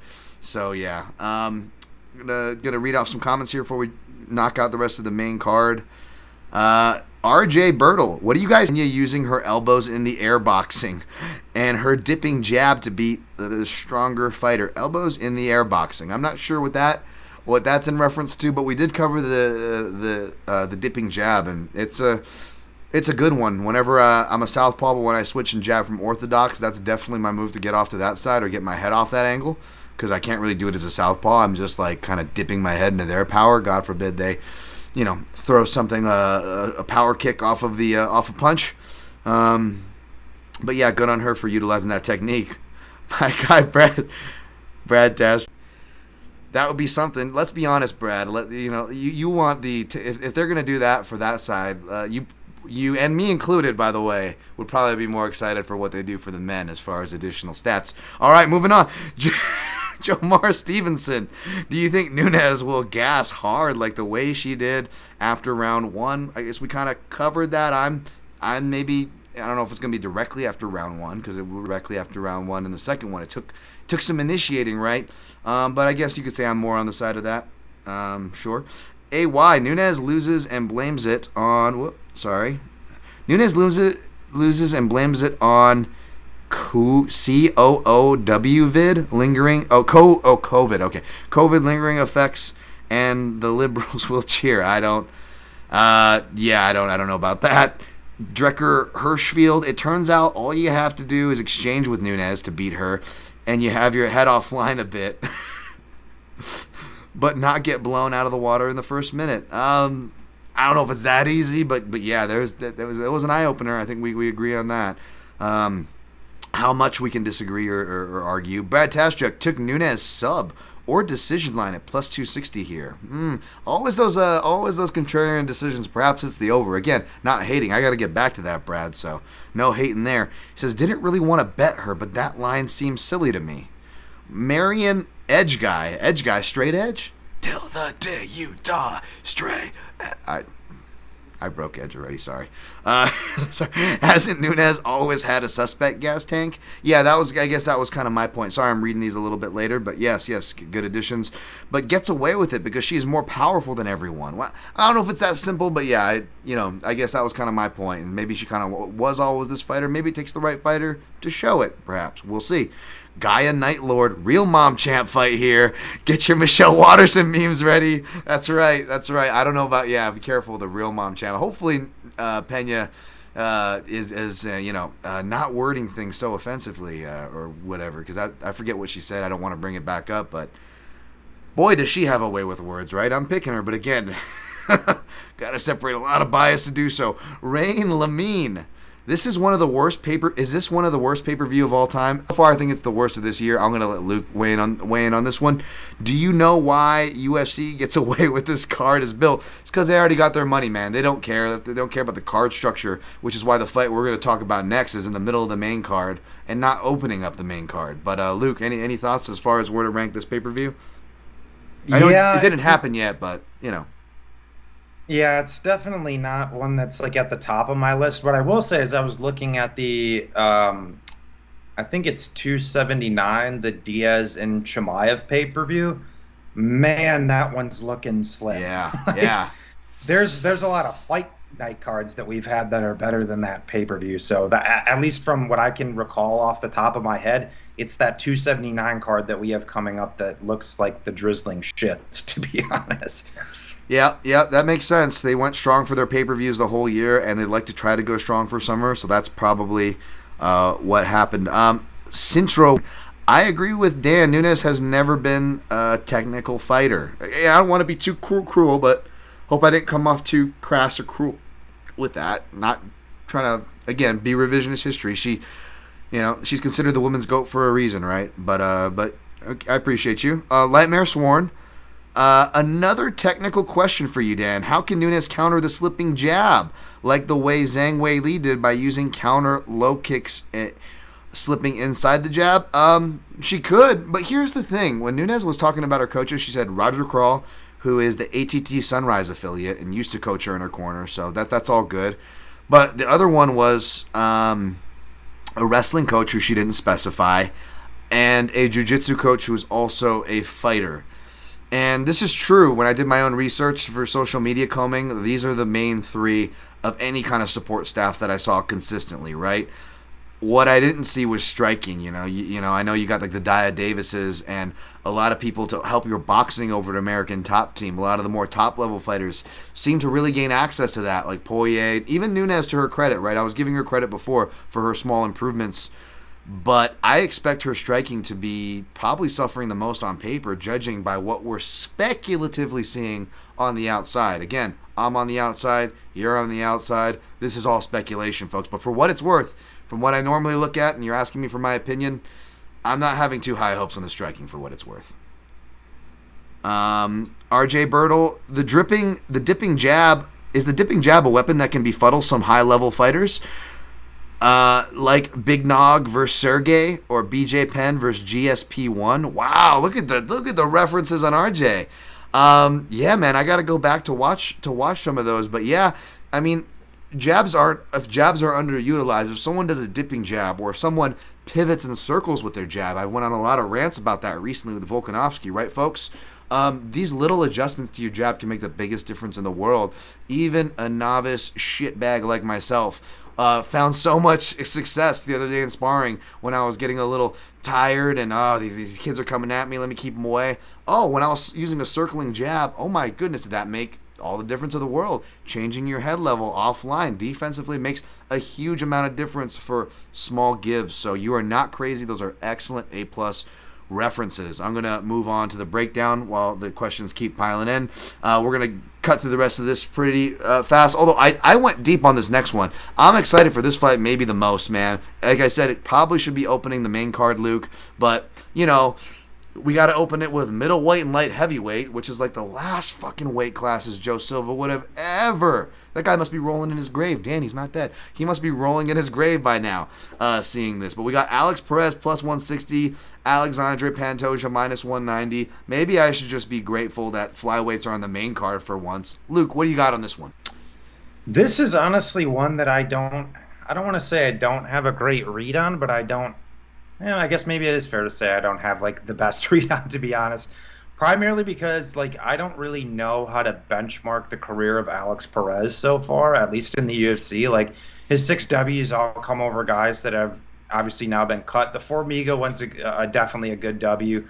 Can't take anything away. I mean, Formiga was, a perennial top 10 guy, but, a little bit over the hill and at this point in his career and compromised him with calf kicks. But, outside of that, his overall Ws just really aren't that impressive to me. Then he's got those 2 Ls to, Joe B and Figgy. The Joe B one, it's, hard to take much away because it was actually a headbutt that caused Perez to get hurt, which I think is something that needs to be noted because I've heard people say that way too often. All right, he's been knocked out before. He's been knocked. It's like, well, technically, but you need to go back and watch the fight because the catalyst to him getting hurt and finished with ground strikes was the headbutt. He could not recover from it. So honestly, if anything, that fight should have been a no contest. If we're being completely honest, similar to the Kyle Dawkins Kevin Holland scenario.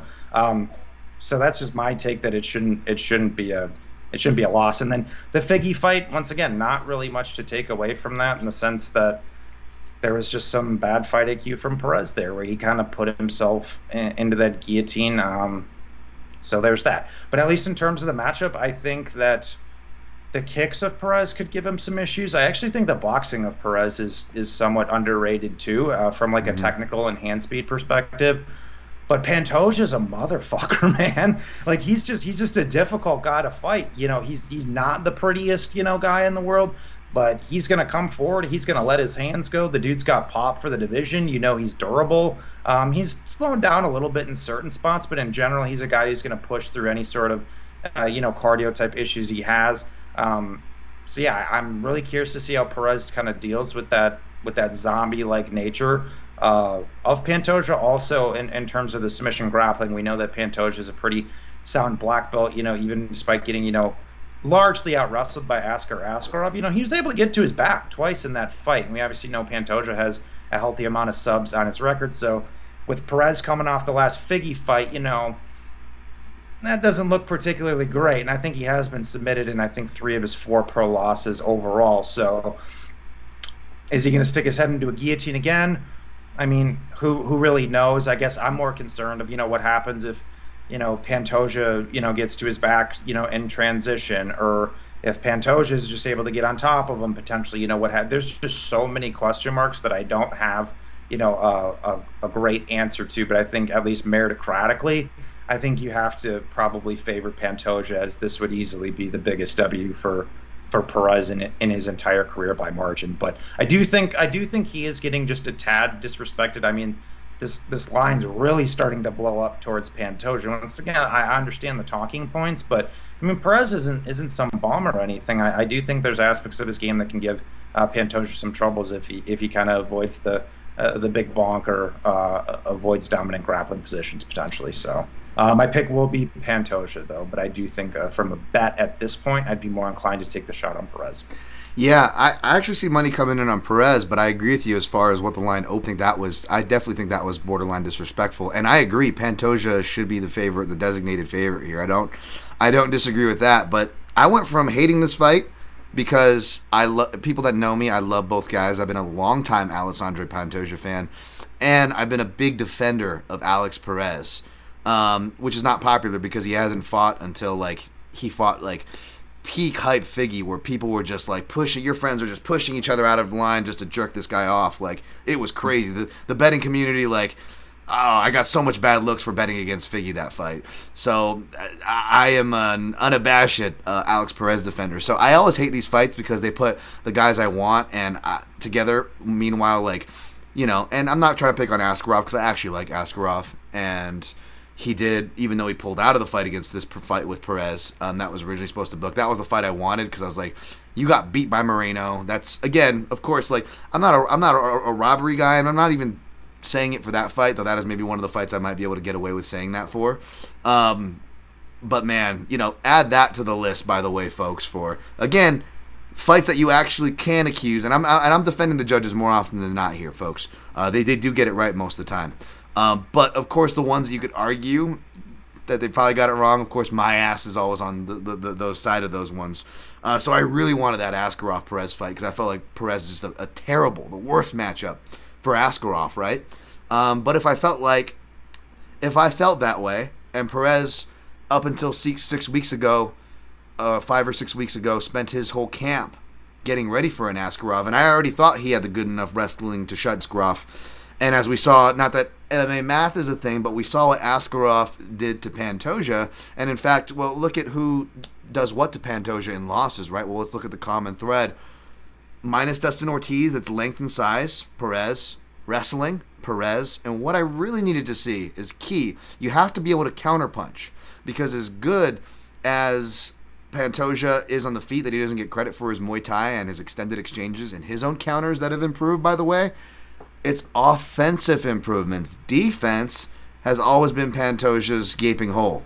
He's relied on his durability and subs, but as far as that goes, there's not much defense beyond that. As far as striking defense, that's been something that, even with the move to American Top Team, we haven't seen very many improvements on, right? And Perez has a deceptive left hook, both coming forward and as a checking counter. We've been seeing that quietly more in his more recent performances. Not so much the Figueiredo one, because there was, even though he actually hits Figueiredo with a good left hook in that fight, he goes for a takedown. Of course, Figueiredo grabs the fence, which allowed him to reset himself and not just defend the takedown, but that also gave him the leverage to swing into the leg lock.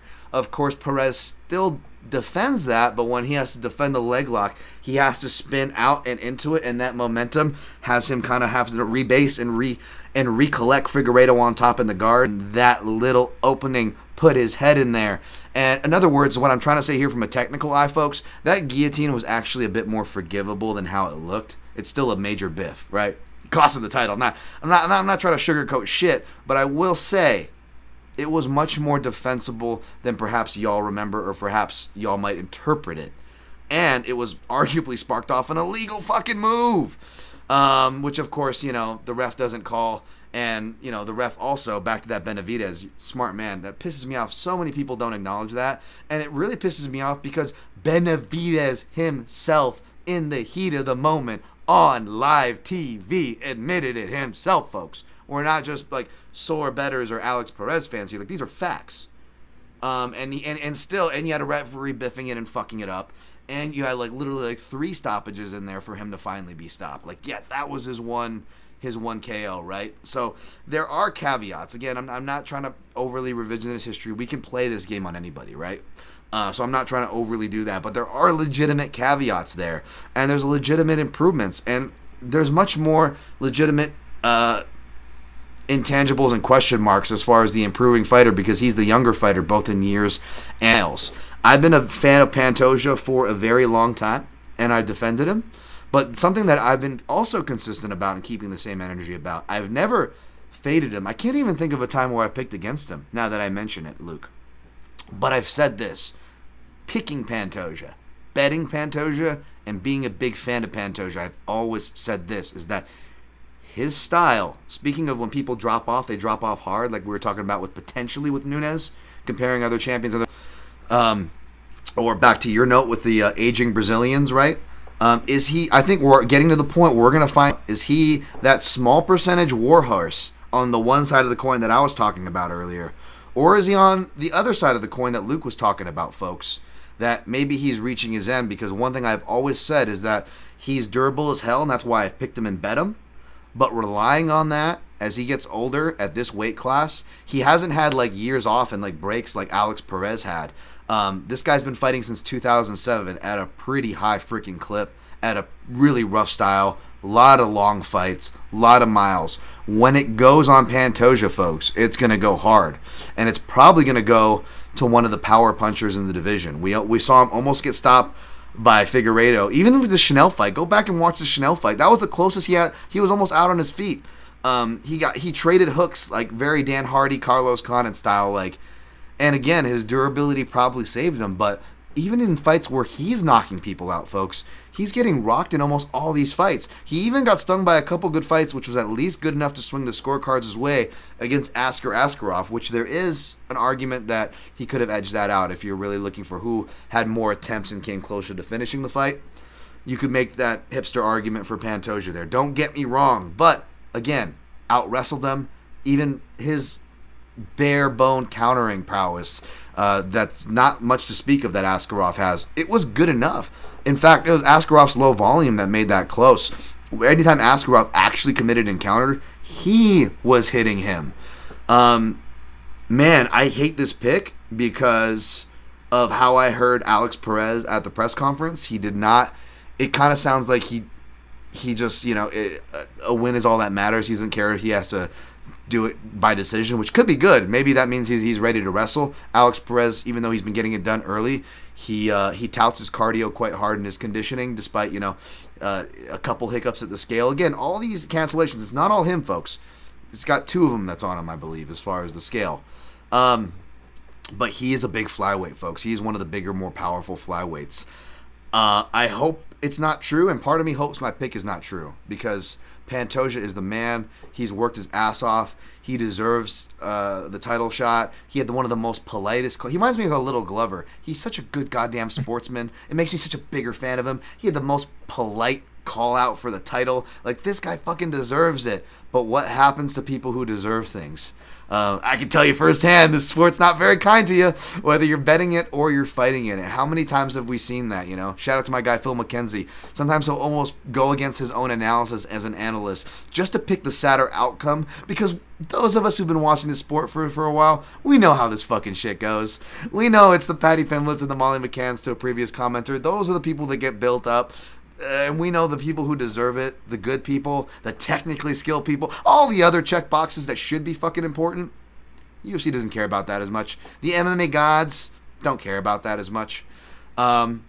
So for that reason, off narrative, if you will, and the technical things I laid out, again, wrestler, strength, being able to counterpunch, the leg kicks, which, by the way, I don't like to make too much of a big deal on this because statisticians are bad at counting leg checks. So what I'm about to say, which is 90% of Pantoja's opponents land all their leg kicks in the 90th percentile range, that doesn't necessarily mean a lot. So yeah, you gotta be careful about that. But that being said, for all those reasons, I do think there's multiple pathways to victory. Part of me wants to pick Perez, but I'm not confident in it. And part of me was going to sprinkle on it. I think it's like, was it plus 700 or something for him to be the first person to stop Pantoja. And it should be priced that high because god dang durable. Yep, plus 750. Part of me wanted to sprinkle on that, but then I listened, and I know it's just an interview, folks, but maybe it's because, you know, this is his first fight since he's had a kid and became a father. That can be a big thing, right, for Alex Perez. But he sounds like he just, you know, he's really into being a dad right now. He's been away. It sounds like he really needs the money, so I think he's going to go in there to want to go to win, but I don't know if he's going to take the chances and be as crazy as he normally is, which is bad because I think he needs to push the pace. I think Pantoja is having more trouble keeping pace at this late stage of his career, even in 3-round fights, so pacing is going to be key. If it's a high-paced fight and, you know, Perez is able to survive the first round, you know, I think that's a good sign for him. He could definitely get submitted here, but I'm actually going to pick Perez. I'm less confident on it because here was my angle on it. Because I'm not as confident picking Perez, much less betting him, right? And he's going to be my pick here. But the analysis, I was initially thinking maybe he's going to be the first person to finish, which is a pretty steep prediction. But again, the way he's sounding, I don't like it as much, and that gets in my craw because my hedge here for the pick and the bet was going to be the under, because I think that Pantoja, I don't trust his gas tank to win a decision. He does deserve to be the favorite, but I think it's going to be submission or bust. Again, historically, Perez can give those submission spots. It could happen. It wouldn't be crazy. I feel like, though, that this quietly, that might be where his eggs are going to have to be in for Pantoja. For that reason, I'm semi-reluctantly going with Perez here. I may play him, but if I play him, it's like, you know, like a half unit or 3/4 unit play on the money line at this point. You know, nothing too sexy, not playing unders, not getting cute with props. It's more just a small stab on the dog or pass for me. Picking Perez. I hate this fight because Pantoja fucking deserves to win. I don't know if that made sense, but no, that's a good breakdown. I'm kind of right there with you. Like I said, I'm picking Pantoja, but right. I mean, from a betting perspective, it's completely dog or pass at this point. Yep. All right. I won't be as passionate about this one, but speaking of dog or pass, we have Magomed Ankalaev, or as I like to call him, Dagestani Stipe. Come on, he's Stipe. He just puts the beard and the nose piece on, right? Look at him. Right? Look at him. Dagestani Stipe, minus 540. Anthony Smith, plus 420, man. I'm a big Anthony Smith fan. First UFC fighter to shout out the Protect Your Neck podcast. He appreciated my half-guard analysis. That could be something to look forward to here because Ankalaev, like a lot of Greco guys in this sport, do like to work from that half-guard. We'll set up shop there. Not as much as he did in his regional career. The guy had some devastating, scary ground and pound on the regional scene. I really wish he would get back to it. But maybe this is a good match not to, you know, with the Paul Craig flashback, the Anthony Smith round 3. Basically, I haven't researched this fight yet. Magomed Ankalaev, I'm a big fan of the rare southpaw light heavyweight. Shouts to him. Shouts to the Jamal Hills of the world, right? Completely different fighters, obviously. But, you know, let's just say this. I'll probably end up picking him when you look at my main card article, folks. You'll probably see Magomed Ankalaev as my pick, but for me, this feels like dog or pass, and I'm going to be researching this fight, not even so much for my pick, but just to see if Anthony Smith by submission, Anthony Smith by round 3. I know I'm going to get some sweet numbers on those. I want to see if those are worth a small sprinkle, because even if I pick Ankalaev, I ain't playing him at this price. And I like Ankalaev. I'm not even hating the Russian here. What's your thoughts, Luke? Yeah, I think it's a pretty good spot for Ankalaev.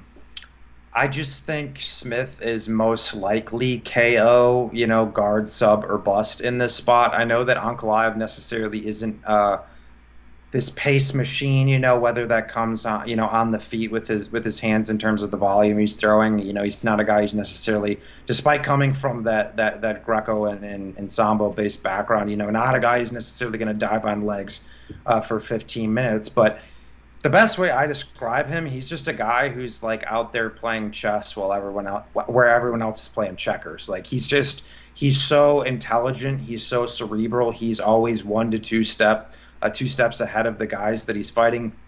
You referenced the fact that he's a pretty rare southpaw, and I think that's an interesting talking point for this matchup as well, because Anthony Smith has not fought a southpaw since 2017. Yep. So I think that is, that's not to say that Anthony Smith, he's never fought southpaws. He doesn't get southpaw looks in the gym. I'm not saying that. I'm just saying, more so in recent years, at least in terms of the fights in and of themselves, he's going to be getting a bit of a different look. And I kind of disagree with Smith making this uber competitive on the feet, because I think there's two considerations, right? I don't think it's as easy to just say that, okay, Smith's going to come forward, he's going to throw hands, so he's going to hit Ankalaev with impunity. I mean, Ankalaev is one of the best defensive strikers in the entire division. The guy eats only a little over 2 significant strikes per minute. I think he defends at distance at about 68. I think he's ranked average 2, 3, or 4 in terms of both categories defensively in the UFC. So he's not a guy who you really just get off on extended combinations against, because he's got that, darting in and out type style. He's got the big body kick, he's got the big straight left, he's got that really nice check right hook. So I think if Smith tries to go too aggro and just doesn't set his stuff up enough, he's going to get countered to bits.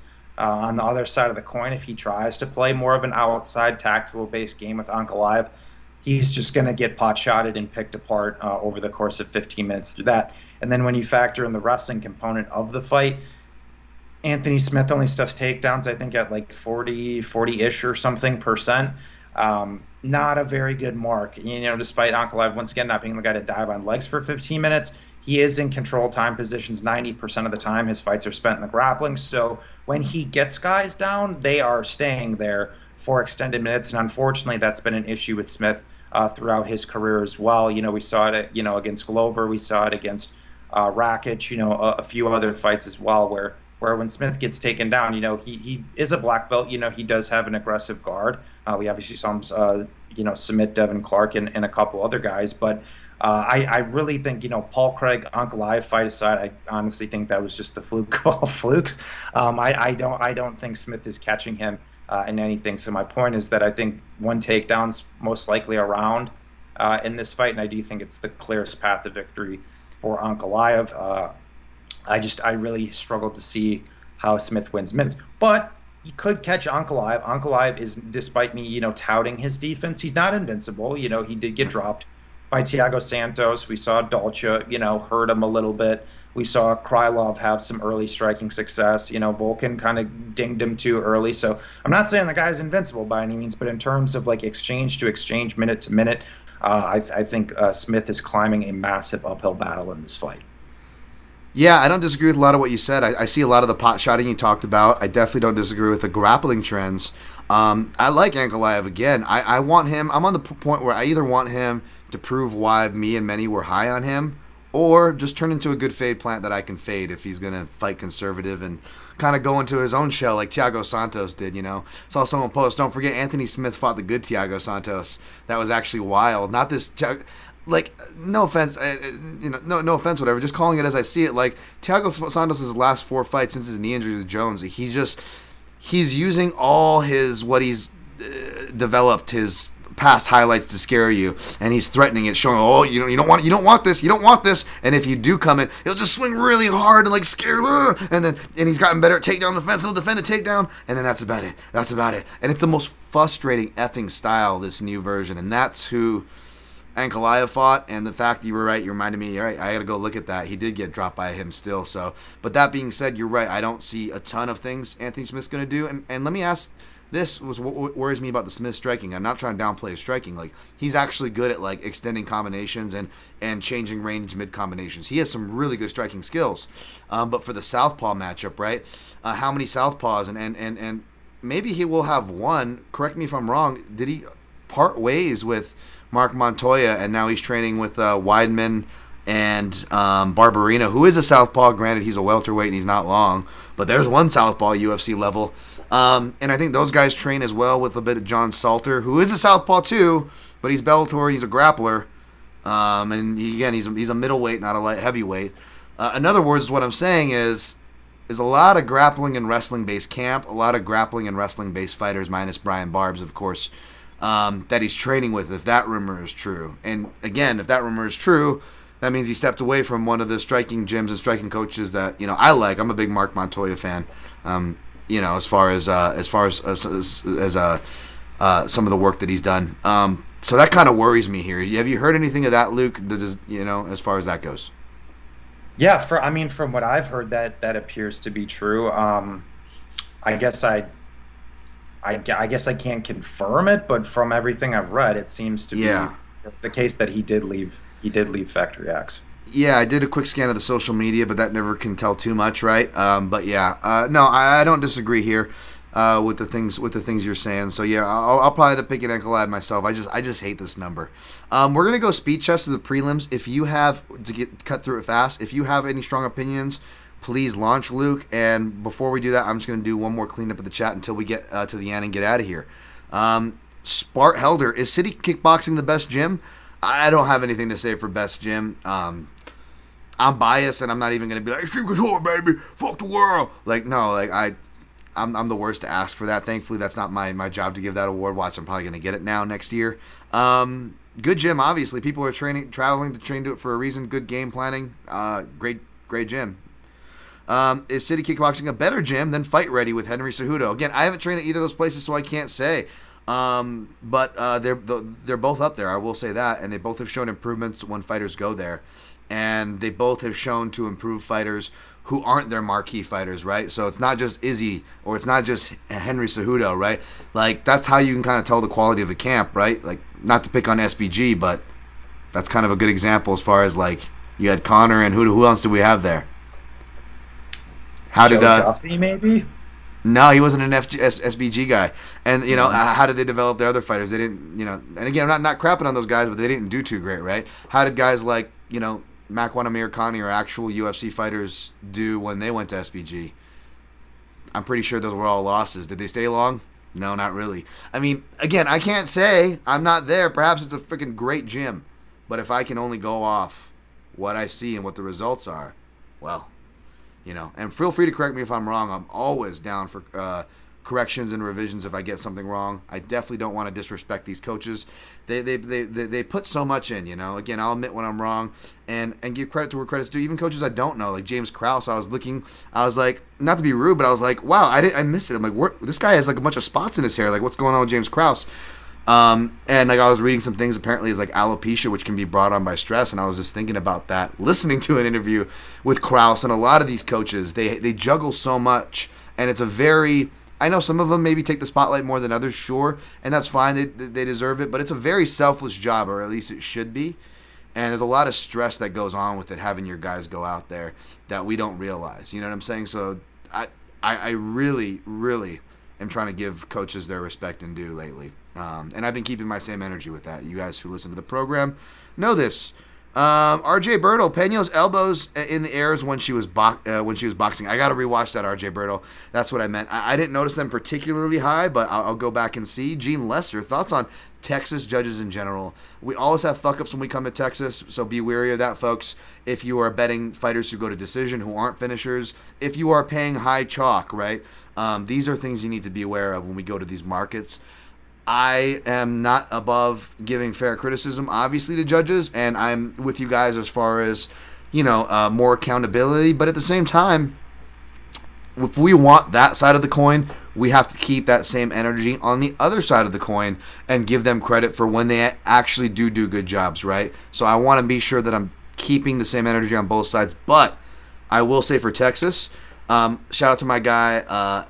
This is what I want. I want actual fans, educated fans, to go and do the hard work and become officials. Like my guy, shout out, deep in the heart, Aaron from Texas, baby, from MMA Junkie Radio. He's a guy who's been officiating Muay Thai, MMA, and I believe he might actually be one of the officials this weekend in the UFC. He's got his first UFC show. The guy's been doing it for at least like half a decade. Like, that's what's up. Shouts to those motherfuckers. But I don't think Aaron's from Houston. Forgive me, Aaron, if you are. But Houston is the culprit in Texas that we see, folks.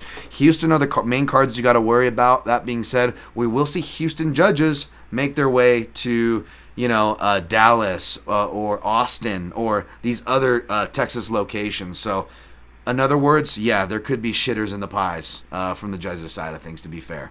So be wary what you're paying for, folks. That's another reason why maybe I've been going away from the decisions and the overs, because I've been getting burnt so much on that side of things. Whether it's a close decision, I could use some good juju, or the fighter I was on outright won, if you have an educated person who knows the sport looking at it. But hey, sometimes you get a weird angle in there. Sometimes you miss a strike. Or you just get a bad, yes, you will get the occasional bad scorecard too, obviously. So, sorry, long answer for that. Rob Grief. Look at that. Rob Grief. Rob G. DT and Luke. New level. Indeed. That's right. Thomas Kane. Line too wide. Simple bet. Smith small play. Good luck to you. I agree the line's too wide. Me and Luke seem to be picking on the other side, but I don't hate anybody taking a small stab. RJ Bertle, I got another reference for you, Dan. Bisping versus Miller, both used dipping jabs on each other, with Bisping catching on the reverse collar tie. I got to rewatch that fight. I remember picking Bisping but rooting hard for my guy Dan Miller, man. Jersey. Rebel.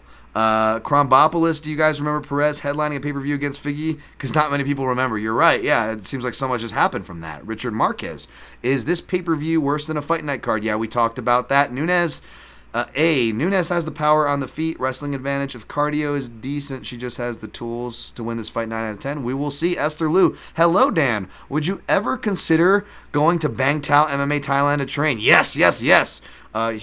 Sorry, I was answering prematurely. They also say, Weili has said she loves it there, and the Hickman brothers, Volkanovski and Tai Tuivasa is there too. I would love to go to Thailand for a vacation with my girl and then sneak in my part of the vacation, which is training. That would definitely be fun. Also, Ji-Yeon Kim has been training there. Ooh, good to know. We're about to do a speed roll through these prelims. We'll get to that fight. And he says, would you give her an edge since she's been sparring with Weili? She's been sparring with Weili. I don't know. That could be a good thing. It probably is. But, maybe she's just getting beat up by Weili, right? So I never try to look too into those things, but we'll talk about these things here in a quick minute. Last two, Lightning Sworn. Do you know why champions drop off so hard when they lose? I don't know, but we named a good sample. So it's something for you guys to keep in mind and thinking about going forward. Brad Tazchuk, he wasn't smart enough to stay out of the Bermuda Triangle. Bear Jew, baby. Bermuda Triangle. I love that wordplay. You are the best at that. All right, speed roll through the prelims. We got Alex Moreno, plus 135. Matthew Semmelsberger, Fantasy Jewish Fight League, baby. Minus 155 for Semmelsberger. He's the favorite? I guess I was leaning toward Moreno to tip my hat. I haven't researched this fight yet. One of the few that I want to research on the prelims. What do you think of this, Luke? Yeah, this is actually my first underdog bet of the card. I am on Mr. Moreno at plus 140 here personally. Okay. Yeah, just kind of breeze through it here. Honestly, it's one of those spots where I just don't think Semmelsberger's proven enough to me that he deserves to be like a 60% implied plus favorite over a guy like Moreno, who's been around forever. He's battle tested. Not the greatest athlete in the world necessarily. His style's, a little herky-jerky in a lot of ways, but he's one of those guys that has just always made it work for him. He's got 15 minutes of cardio. He's going to push a consistent pace. He's going to go forward. And, if you can't play in that realm with him, he's going to go out there. He's going to beat a lot of guys in doing so. And the concern I have for Moreno here is the power of Semmelsberger. I do think Semmelsberger is a bit better of an athlete, probably a bit stronger. He obviously hits a bit harder. We know Moreno's been dinged a couple times too. I would like Moreno to obviously implement his grappling a little bit more. He's always got that black belt in the back of his pocket, but that's always kind of been the issue with Moreno too. You can't really trust him to go out and offensively wrestle, even though I think that is actually a viable path for him in this fight, despite Semelsberger actually coming off a win over Fletcher where wrestling was a significant component. But he also got, at least in regards to Semelsberger, he did lose the first round via wrestling to AJ Fletcher, and the margins he won that fight by were razor thin. That needs to really be noted. I just ultimately I think Moreno's being a bit disrespected here, and I think he should probably be like it should probably be like a pick to maybe Moreno slightly favored in my opinion. I'll just make it quick here because I didn't research it, and I want to do my due diligence before I pull a trigger, so keep that in mind for anybody that is tailing me, which you're crazy at this point because I've been fucking cold as shit. But I will say I don't disagree with anything that Luke just said, and I'll just add that, again, speaking to an angle that I've been getting burned on for going against, God forbid, again, maybe not more experienced fighters. That's something I always tend to do, and I'm still been getting burned on. But you got the more experienced fighter here, right, in Moreno. And, again, it's the fighter who, over the long haul, is going to have more volume, more ways to win, more experience to find that a good corner, safe Saeed to keep him on track. He's got the hometown crowd, all these little check boxes as well. And again, he just has to avoid getting knocked out early. He's kind of like a Julian Erosa where, he's always going to be suspect of that early knockout, right? And perhaps that's why he's getting disrespected here on the line. But yeah, you're getting value too because it's opened at a pick'em price, and maybe I fade the public here, and maybe I split up my two dog shots. And I throw a little down here on Moreno. We'll see. Anything else to add to that before we push on?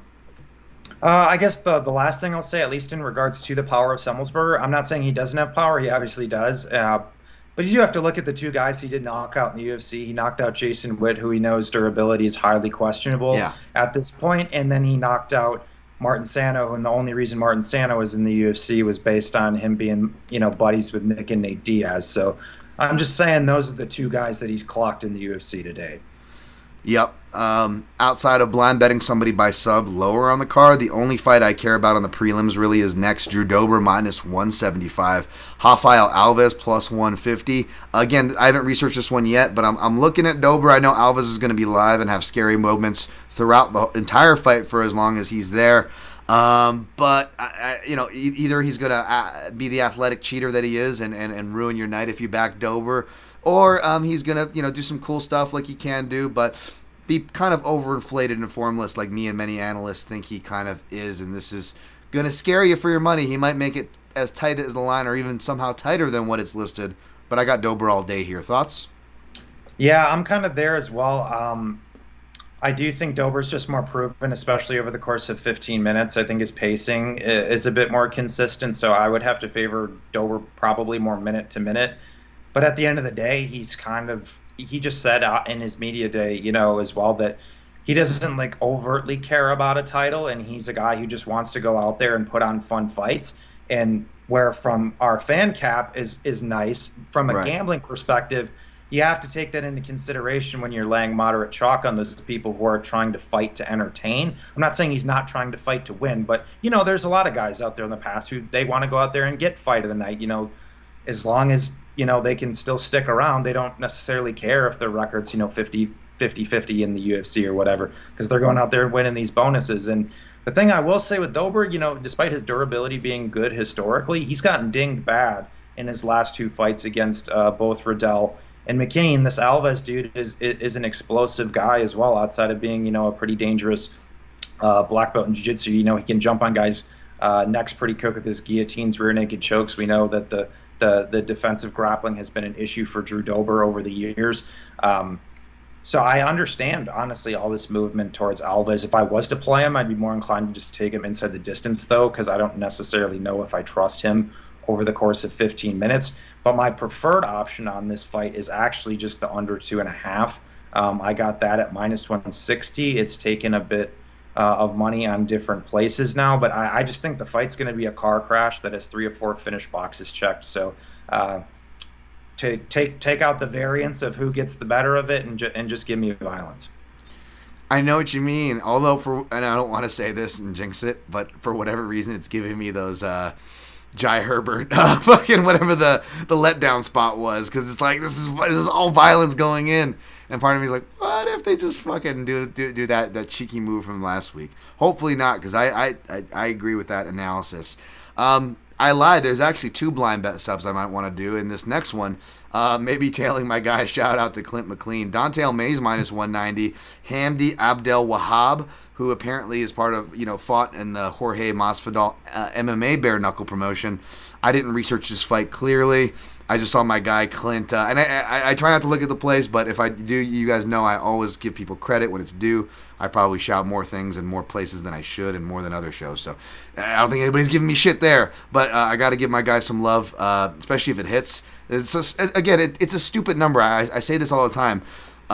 It's a stupid number for a heavyweight submission, and like those are the things that like I like. If I'm gonna bet like these really high volatile fights, I'm probably just gonna go degen, play, do something small, with a big payout if anything. But I don't know if I'd be laying the chalk on Don'Tale Mayes. Maybe I'll feel different once I look at the tape. Do you have any strong feelings about this fight, Luke?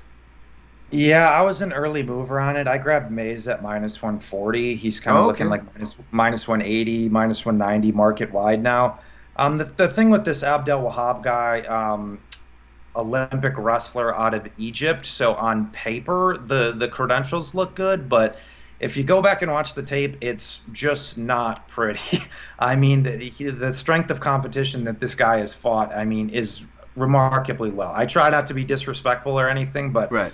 The guys he's fighting just have no business even being in a cage, right? So it's one of those scenarios where I've had a lot of issues with the game of Don'Tale Mayes over the years, but I think he's shown some pretty clear improvements in recent years specifically. Homeboy actually did just get his BJJ purple belt to enhance your sub ankle. Honestly, I don't hate it. I think it is possible, right? It's still kind of lower-ish percentage, right? But this guy's gas tank in regards to Abdel Wahab really isn't good. We haven't seen him face really much striking resistance at all. I could see Don'Tale, going out there clubbing him, jumping on his neck, or this guy is exhausted after 4 to 5 minutes and Don'Tale locks up something from the front headlock or something like that. I think it's possible.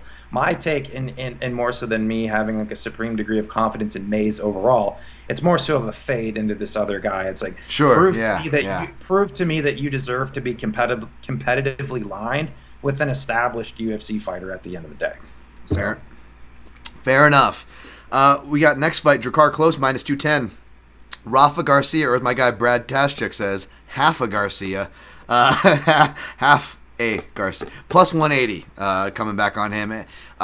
This feels like Klose all day, even potential parlay piece. From what I remember from both of these guys' games. But again, I didn't look into this fight. I have no plays here. Luke, do you have any thoughts on this one? Yeah, I think the line is directionally correct and probably more so right, in my opinion. The problem with Klose is that he can fight close, no pun intended. Right, times, yeah, totally. Just because his defense isn't great, at least in regards to his takedown defense largely is pretty good, but it's when he's gotten taken down, he's gotten put in some really bad spots, like Christos Yagos mounted him. I think Bobby Green mounted him. We saw Dariush obviously backpack him for like 4 minutes. To his defense, he's gotten out of all of these really shitty positions every single time from some pretty decent guys on top of him. Yeah. Or at least in regards to Dariush, he wasn't able to get out of the position, but he defended for 4 minutes with Benny Dariush on your back. Benny Dariush subs like 95% of the guys in that exact same scenario in that division. So to me, Klose got some good submission defense, right?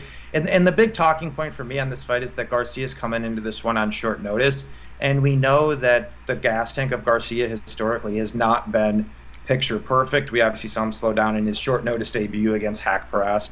We saw him cardio dump bad against Chris Grutzmacher. So, and a guy in Klose who pushes a pretty consistent pace, where despite being in more competitive affairs, his optics are always very good. He's the guy who's going forward, who's landing the bigger strikes. That's why he's, getting the nod. Even in his fight with like Bobby Green, where he got technically outlanded by like 40 significant strikes. Right. He still won the fight, primarily based on optics, and we know Bobby kind of decides to, fuck around at points in his fights at times. But point is that I think it's a decent spot for Klose, especially with the short notice nature for Garcia. I think he probably could have some wrestling success on close, but I doubt he's going to be able to hold close down extended at least enough to win 2 rounds of this fight. So yeah, I think like general anti-violence is decent. I would probably rather buy down, take close by points, right around evens. Maybe look to the over 2.5 in general, because that's what I will say about both these guys. Both these guys are incredibly tough. I'm usually a little bit more skeptical about like anti-violence, like decision overs, if there is a short notice and a cardio dynamic. But the one thing with Garcia is, despite him getting tired, I would classify him as an effective gasser in the sense that he's going to still do things. Like, he doesn't just shut down when he is tired. And the guy we know is, got that Mexican tough chin, dude. Guy's just durable as all hell. Has never been finished in his pro career too. So yeah, I'd probably look at and cut the price down a little bit and take close by points. Don't disagree with that. Yeah, and I feel sketchy about methods for the reasons you said.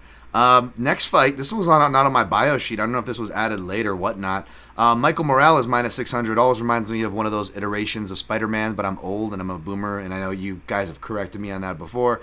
Versus Adam Fugit plus 450. I know nothing on these guys, man. I'm going to pick Morales because of what I've seen from him. Do you know anything about Adam, this matchup?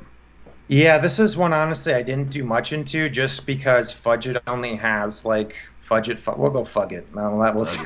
That's the name. Yeah.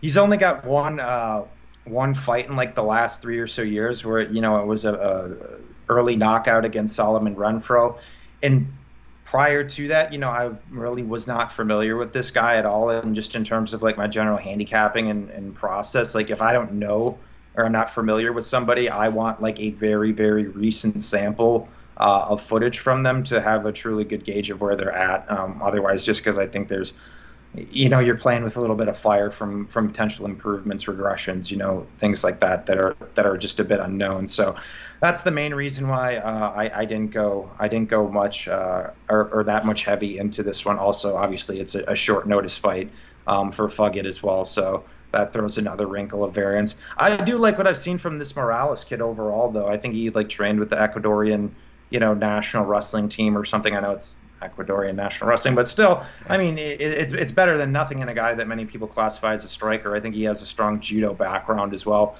Only 23 years old. Everything I've seen from the kid so far looks like, he's got a decent ceiling in the UFC. So yeah, I think him being a sizable favorite most likely makes sense. But this Fugit guy, he can grapple.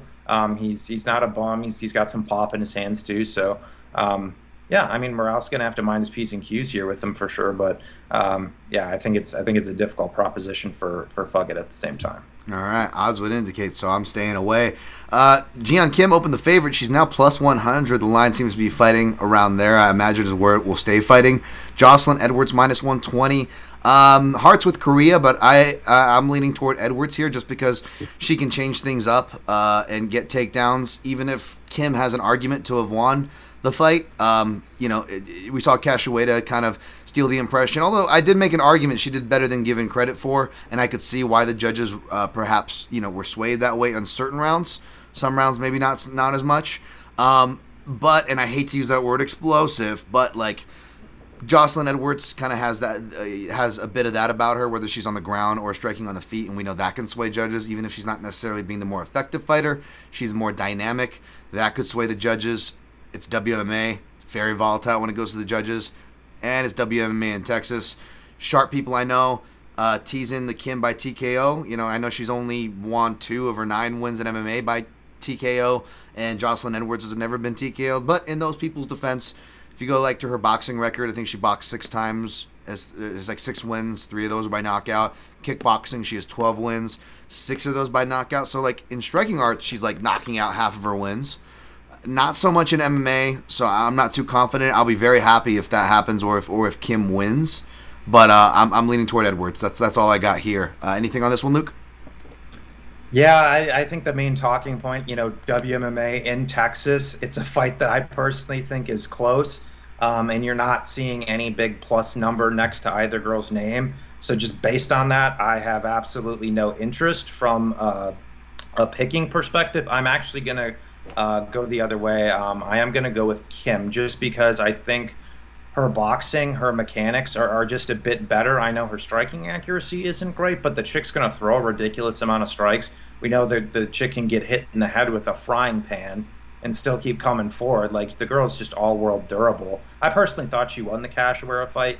I think there's honestly an argument she beat McCann, but she honestly, the component of her losing both of those fights was optics. That's what makes me nervous and why I can't, outside of MMA or WMMA and Texas narrative, but that's why I can't really get behind the Kim side, because she does tend to go backwards a lot in her fights. But I also can't unsee the recent fight for Jocelyn Edwards, where she won a somewhat comfortable decision, but she just kind of stood on the outside and like kind of just threw a bunch of empty kicks, and Pasquale just didn't have the striking capabilities to really close distance, close range.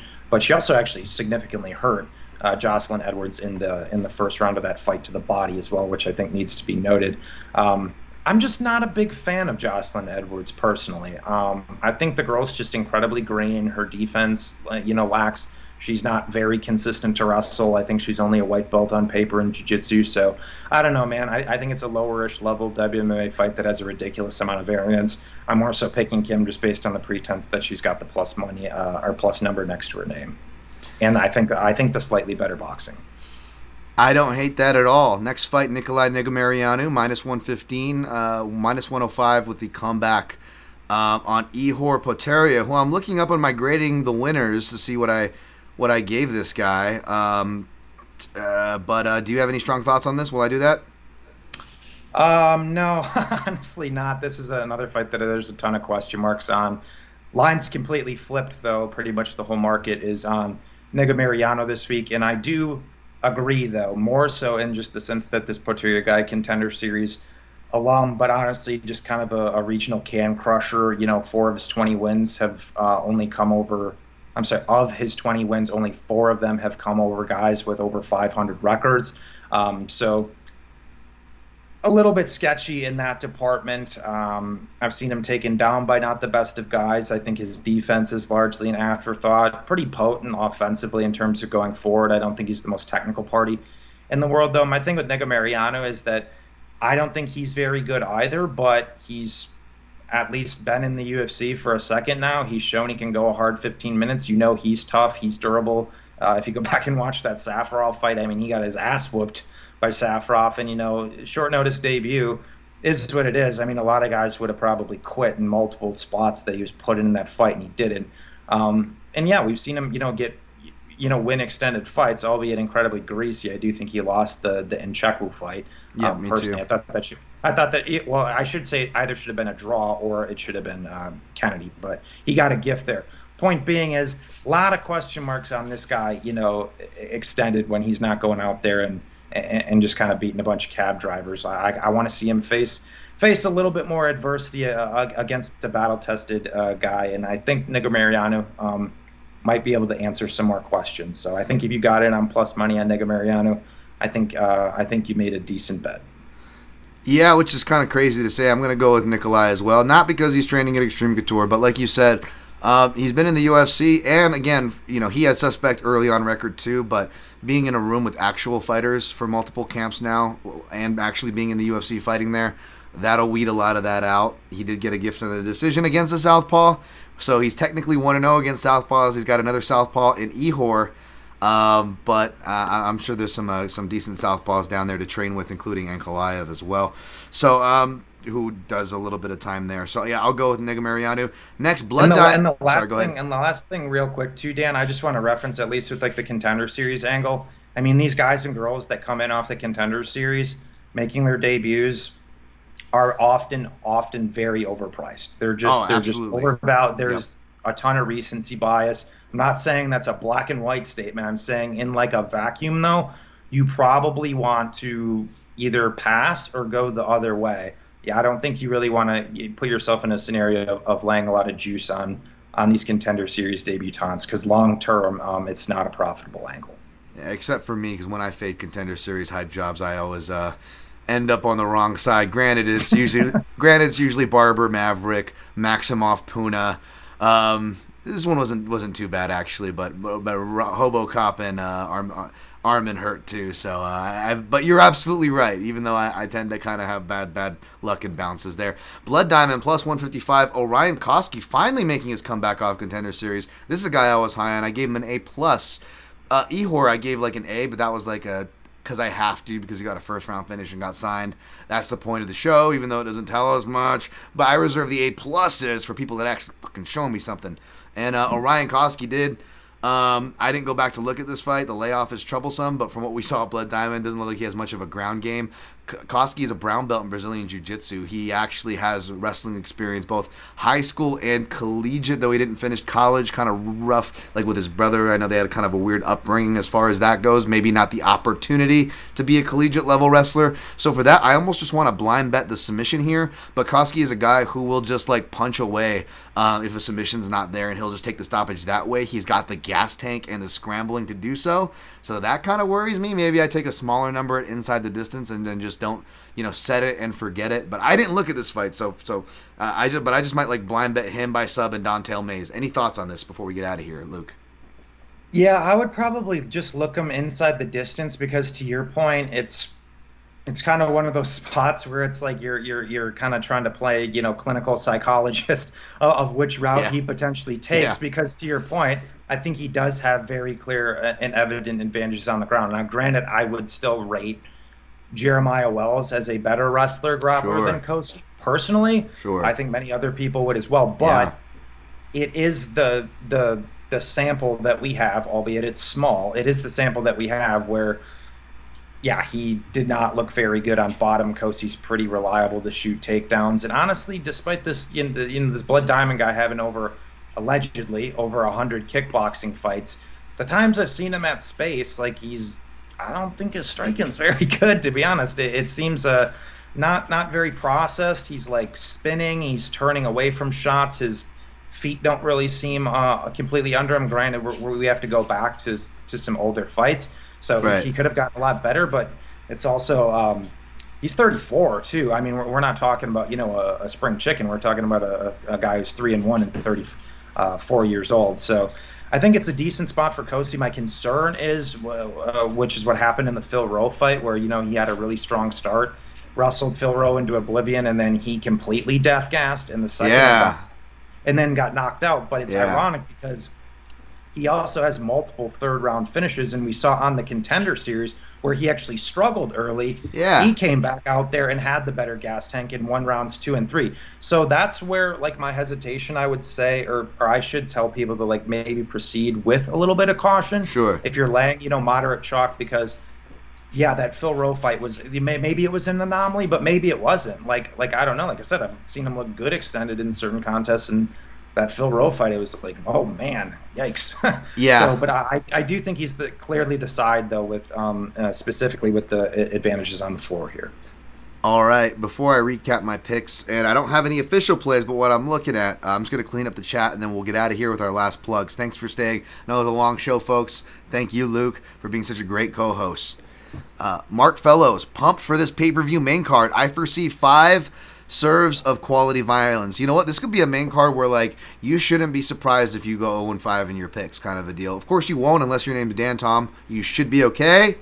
But this is also, I think it's a deceptive card. Maybe not the Ankalaev Smith so much with the odds and the matchup, but other than that, I could totally see some volatility across the board, to be honest. James Young, my guy James. Like and share, y'all. Dan needs to blow up. Appreciate it. Yeah, like the video. You can come like it past tense if you're listening to audio. Just go to YouTube, Daniel Tom MMA. You can find me. Or if you are on the audio version, Apple Podcasts, the Protect Your Neck podcast. Also check out the Club and Sub podcast. I'm going to give my guy Luke here a chance to plug his stuff, which is really good. But yeah, go check that out as well. James Young says, Kim auto fade, and I'm Korean too. Judges hate her. You know what? They do hate her, and you are my Korean brother over there, for what that's worth. Bernie Bartleby Jansen. Why do fighters and coaches say they are in the best shape of their lives? Because what else are you gonna say, right? What else are you gonna say? Mark Fellows, fuck it, give me fuck it by KO. Do it, Mark. Do it. The devil's on your shoulder on that one. Do it. PJ Mans. Dan, what's your beef with Adesanya? I'm not an Adesanya fan, but I saw you blasting him in past podcasts. I don't know if I've ever blasted him. The only thing I've ever gone hard on Adesanya is like, the hardest I've gone on Adesanya is him not enjoying his own goddamn moments. Whether it was recently, because he got unfair criticism, because I was actually someone defending his performance, by the way. When the whole world was trashing him, I was defending him. The only thing I give him crap for is the chip on his shoulder, which kind of like the I'm in the best shape of my life. Like, it's unfair to give anyone crap because, of course, they're going to say they're in the best shape of their life. Of course, fighters are going to have chips on their shoulder. I am a person who overly makes the chips on my shoulder much bigger than they actually are. How could I, with a straight face, hate Adesanya for that? No, but to be fair, yeah, I've given him some crap about it just because I want the guy to enjoy his own moments, you know? It's like, dude, we already know you had knockout power. Like, you're getting the belt put on you. You're like, see, who's getting now? Who's it's like, just fucking enjoy the moment. Do you really want to be, like, pissed off talking shit when, like, you've got your family, you've got the belt? Like, let's focus on the good things. Like, that's all I say with Izzy. I've actually defended him a lot, especially a lot of the stuff that people go at him for. But yeah, I apologize if it seems like I was unfairly blasting the guy. James Young, explosive is the new N-word. That's why I don't like to use explosive. There's certain things, there's like this built-in racism. Like, we never say we're going down to the Hamptons. We always say we're going up to the Hamptons, right? We never say we're going up to Compton. We always say we're going down to Compton. Why is that? I'm not saying everything's, racist. I'm just saying that there's a bit of that built in, There's a bit of that built in. That's why I kind of get weird with the explosive word. It's a commentator's crutch, too. And if I get a shot to do that stuff, I'm going to try not to lean into that and actually talk about their skill. But yeah. James Young, don't bet Kim, just buy a bag of weed. Better investment. I like that. That's probably the best thing James Young's asked. Hey, Die Hard MMA Podcast. What's up, boys? What's up, Clint? We gave you some shouts earlier, my guy. I look forward to seeing what you're on with your post weigh-in show. Mark Schillenberg, just seen you guys. We're live. I'm going to head back to start the soak for a difficult card. Soak in a full card like smashed. Thanks for, smashed. Thank you, sir. Thanks for the hard work and content. You're more than welcome. Hopefully it can be like correct content. We can get back to that. I'll feel a little better about what I'm giving you guys in that sense. Clint just wrapped up the total takedown. Shouts to Clint. Thanks for watching, Mark. PJ Mans, what do you mean not enjoying his performance? It's how he celebrated enjoying himself? No, just when you're celebrating's fine. Like, celebrate all you want. I'm just talking about him just, like, constantly with his interviews, post-fight interviews, direct post-fight interviews. There's a plethora of this example. I'm not making it out of thin air. It's not like I'm saying the guy sucks or this is the, I'm just saying, maybe don't listen to the haters as much and enjoy yourself. I don't really think is that a controversial thing I'm saying here, Luke? Am I coming across wrong? Do you get what I'm saying? Yeah, I got you. I don't know. I feel like whether myself or other I feel like there's plenty of other examples of like actual hating on a fighter that I have been guilty of myself. I'm not above it. Believe me. I just hope I'm not coming off wrong here. I don't want to be unfairly accused of that if I'm not in fact hating. So just to get that straight. All right, recapping picks and plays. It's been long enough. Thank you guys for joining the live chat. All right, I am taking Pena over Nunes. All right, I'm taking Moreno over Cara France. I'm taking Pavlovich over Lewis. I'm taking Perez over Pantoja. Tear in my eye because I fucking love both these guys. And I'm taking Ankalaev over Smith. More than likely taking Moreno over Semmelsberger, taking Dober over Alves, Mays over Abdel Wahab, Close over Garcia, Morales over Fugget, Edwards over Kim, although hearts with Kim, anybody betting the dog there, taking Koske over Blood Diamond, and Negamarianu over Poteria, thinking about playing Koske inside, thinking about sprinkling Mays by sub to tail my guy Clint for fun there. Looking at playing Perez, perhaps a little bit on the money line now, not getting too cute with it. Perhaps a little bit of Moreno on the money line, nothing crazy, not getting too cute with it. Again, with decisions in the WMMA or the flyweights, making me nervous off that Moreno, but I may sprinkle on that Pena, especially if I can find that plus 1,000 somewhere. I'll settle for a plus 900. I'm not putting a lot by it, but it's TKO. I guess that's where I could be getting cute with my long shot. Any last words, Luke? And plugs, please plug where they can find you, your Patreon, your Twitter, your podcast, all the good stuff, Luke. Yeah, dude. Once again, thanks for having me on. Longtime listener of the Protecting Neck podcast. I think you do some really great work, great breakdowns. So I love jumping on with other people in the space and hearing other people's opinions on the fight. So really appreciate it, bro. From a plugging perspective, patreon.com/SWR betting.